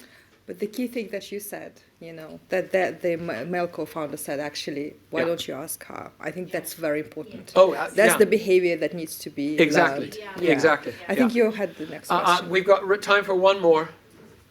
Hi, I'm Sally Solomon-Tash. This is about funding focus. And the whole world wants to use technology to move forward for all the initiatives. Yeah. I'm a technology person, and I cannot find a single penny for advancement of software technology. Why is that, and how can we address that? Wow. And where is the stats coming from? I think this is coming from your own experience. So you live in Basel, Switzerland. I lived in Switzerland for 6 years. Switzerland is a... This is a global issue. Yeah, no, it is a global issue. No, I know it is, but Switzerland's a particularly challenging one. I think you've got to listen to what the people here said, and you've just got to keep at it. You've got to keep at it. You've got to keep at it. Go and find some accelerator things. Go and find other networking things. Go and find other people to talk to. Don't give up. Hold fast to your vision and your dream, and just keep going. That's the most important thing you can do. Thank you. Okay. Just one last comment from Ishveen. Very quick. So in places like Israel, they're very encouraging of female entrepreneurs having kids. Yeah. Right? It's very scary. Sorry, they're not picking up in there online. Sorry. I was going to say I'm sure it's really scary for investors to think about investing in a 30-something-year-old woman and knowing then that she might go on maternity leave for a year. It's even scary as me as a CEO to think about that, but obviously it upsets me all the time that I even have to think like that. How are you thinking about those kind of things which are inevitable? In the corporate world, you may be aware this has been directly addressed, because for too long women were not hired or not promoted because she's going to go off and have a baby. Well, that's illegal now, and I think what we want to see is this actually becoming a universal approach when the biases are tackled, to understand that it's a natural biological process and you can't discriminate on the basis of that. It's illegal. And B, I think the world is changing as such, is that it's not just one woman having a baby, and she will have a support system around her. So we need to ensure that women have support system around them. So it's not just the husband, it could be a single mother, but a support system. How do we support women in that? It is scary. And look, you can't really, the problem with unconscious bias is that it is unconscious. Mm-hmm. And people who make decisions, they're not aware sometimes. But I think the more we talk about this, the better. But also finding the great examples. I was inspired by the CEO of Yahoo. I don't remember her name. Who was hired when she was 6 months pregnant. Yep. And that's one big example to look up to. And the CEO of Bumble, who brought her kid in just after she did her multi-billion-dollar IPO. So There's things out there. I'm afraid, ladies and gentlemen, we're going to have to stop because I have to make an announcement, and I was supposed to ask you. Well, yeah. Okay, you ask me. We have a couple of minutes, and even if we're on over for a couple of minutes. So, David. Yes. I know you have a big announcement to make. What is it? I do. Thank you very much. So, ladies and gentlemen, I introduced to you this morning, or not this morning, or at the beginning of today, I introduced to you the members of my team. But I didn't introduce to you all of the members of my team because I've just launched something new, and I would like to invite 6 other people to come up onto the stage and join me. They know who they are. Yeah, okay, great. And I've got your name tags. I didn't give you your name tags beforehand because we weren't public that you were part of the team. So, Mahmouda, Shalini, Sophie, Fran, where's Julie? There we are. Excellent, wonderful. So, about 4 weeks ago, my colleague John and I incorporated a new business called Funding Focus Investment Trust PLC. And I'm now going to read out to you an announcement. I apologize, a little bit of it is quite legalistic That is for regulatory reasons. Ladies and gentlemen, this is the board of directors of Funding Focus Investment Trust plc. The following announcement was made at 7 o'clock this morning through the regulatory news service RNS Reach. It is an advertisement for the purposes of the FCA's prospectus regulation rules and has been approved as a financial promotion by Beaumont Cornish Limited, which is regulated by the FCA and is acting exclusively for Funding Focus Investment Trust.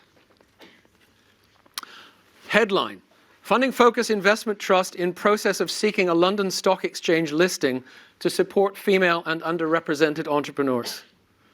10th of March 2022. Funding Focus Investment Trust plc, the investment trust for female and underrepresented entrepreneurs, announces today that it is in process of seeking approval of a prospectus from the FCA with a view to launching an offer for subscription. It has filed an early notice of listing with the London Stock Exchange.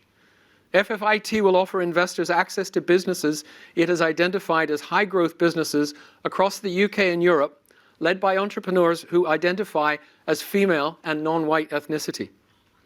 FFIT seeks to address the chronic underinvestment in female and underrepresented entrepreneurs of all genders in the UK and Europe, and to rectify the strong bias in the venture capital industry towards all male founding teams. For example, across the UK and Europe, and it was the stats I showed before, I'm not going to repeat them, the board has extensive investment, entrepreneurial and professional experience and is chaired by Shalini Khemka, who you met earlier. Shalini is the CEO and founder of E2E and a business advisory board member to the Mayor of London. She was a former investment director at Lloyds Development Capital and dealmaker for the government, focused on attracting fast-growth tech startups to the UK. The other non-executive directors, whom I will introduce in a moment, are Julie Pomeroy, Fran Borman, Sophie Milliken, and Mahmouda Mian. The executive directors are myself, founder and chief executive, and John, co-founder and chief investment officer. And then Shalini makes a statement in the announcement. Thank you very much, David. So my statement is, having worked directly in private equity for a number of years, and more recently indirectly with venture capital firms across the UK, it concerns me greatly that there is significant underrepresentation of both women and ethnic minorities in leadership positions and on investment committees. Our purpose is to address these unfair challenges by giving access to capital typically required by these groups as they scale their businesses. I'm pleased to be working alongside David, John, and 4 very experienced women, all of whom will be sitting on the FFIT's investment committee. Thanks, Shalini. We believe that many businesses do not lack vision or potential. They just lack access to appropriate capital and governance to help them realize their growth potential. Our role is to identify and support these visionary and innovative entrepreneurs and their companies through equity funding to fully realize their potential. The purpose of FFIT is to address the unfair challenges and access to capital typically faced by female and underrepresented entrepreneurs as they scale their businesses. Provided the appropriate capital support and governance, we believe these entrepreneurs and their companies will deliver superior returns. I'll just introduce the board to you. So we've already met Shalini, who is our chair. Julie Pomeroy is our audit committee chair and a non-exec director.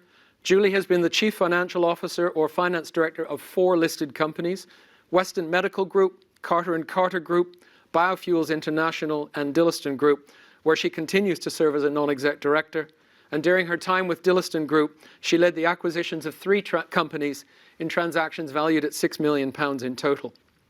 Fran Borman, non-executive director. Fran is an award-winning business leader and author. Her business became the fastest growing in its sector with a nationwide team of over 1,000 people due to the mentoring culture she developed. Sophie Milliken, non-exec director. Sophie is a multi-award-winning entrepreneur, author and speaker who built and sold her recruitment business to a private equity group.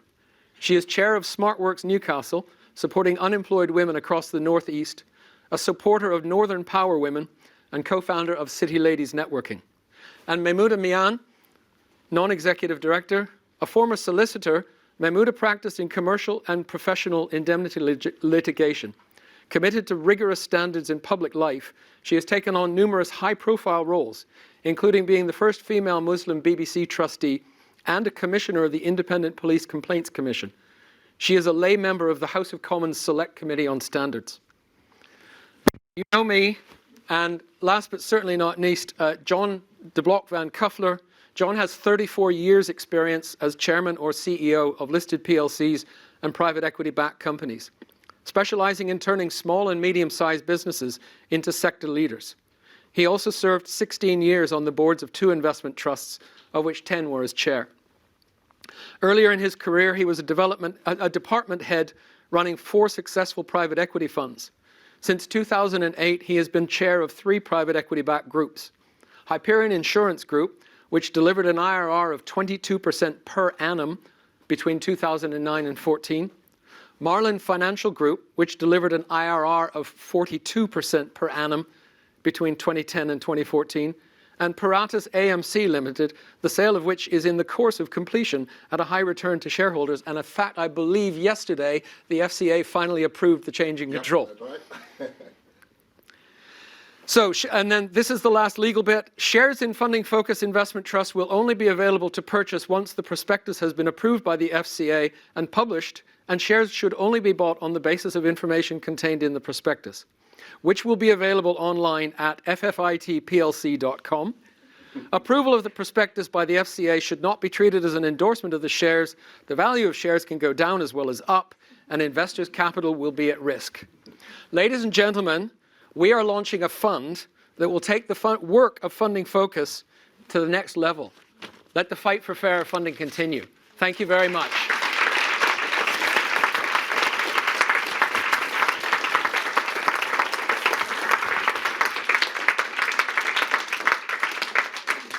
And now I'd like to invite you to join us for a glass of something and some nibbles, and the 7 of us are available to have any conversations with anyone, and you're welcome to chat with us or chat with others. Thank you.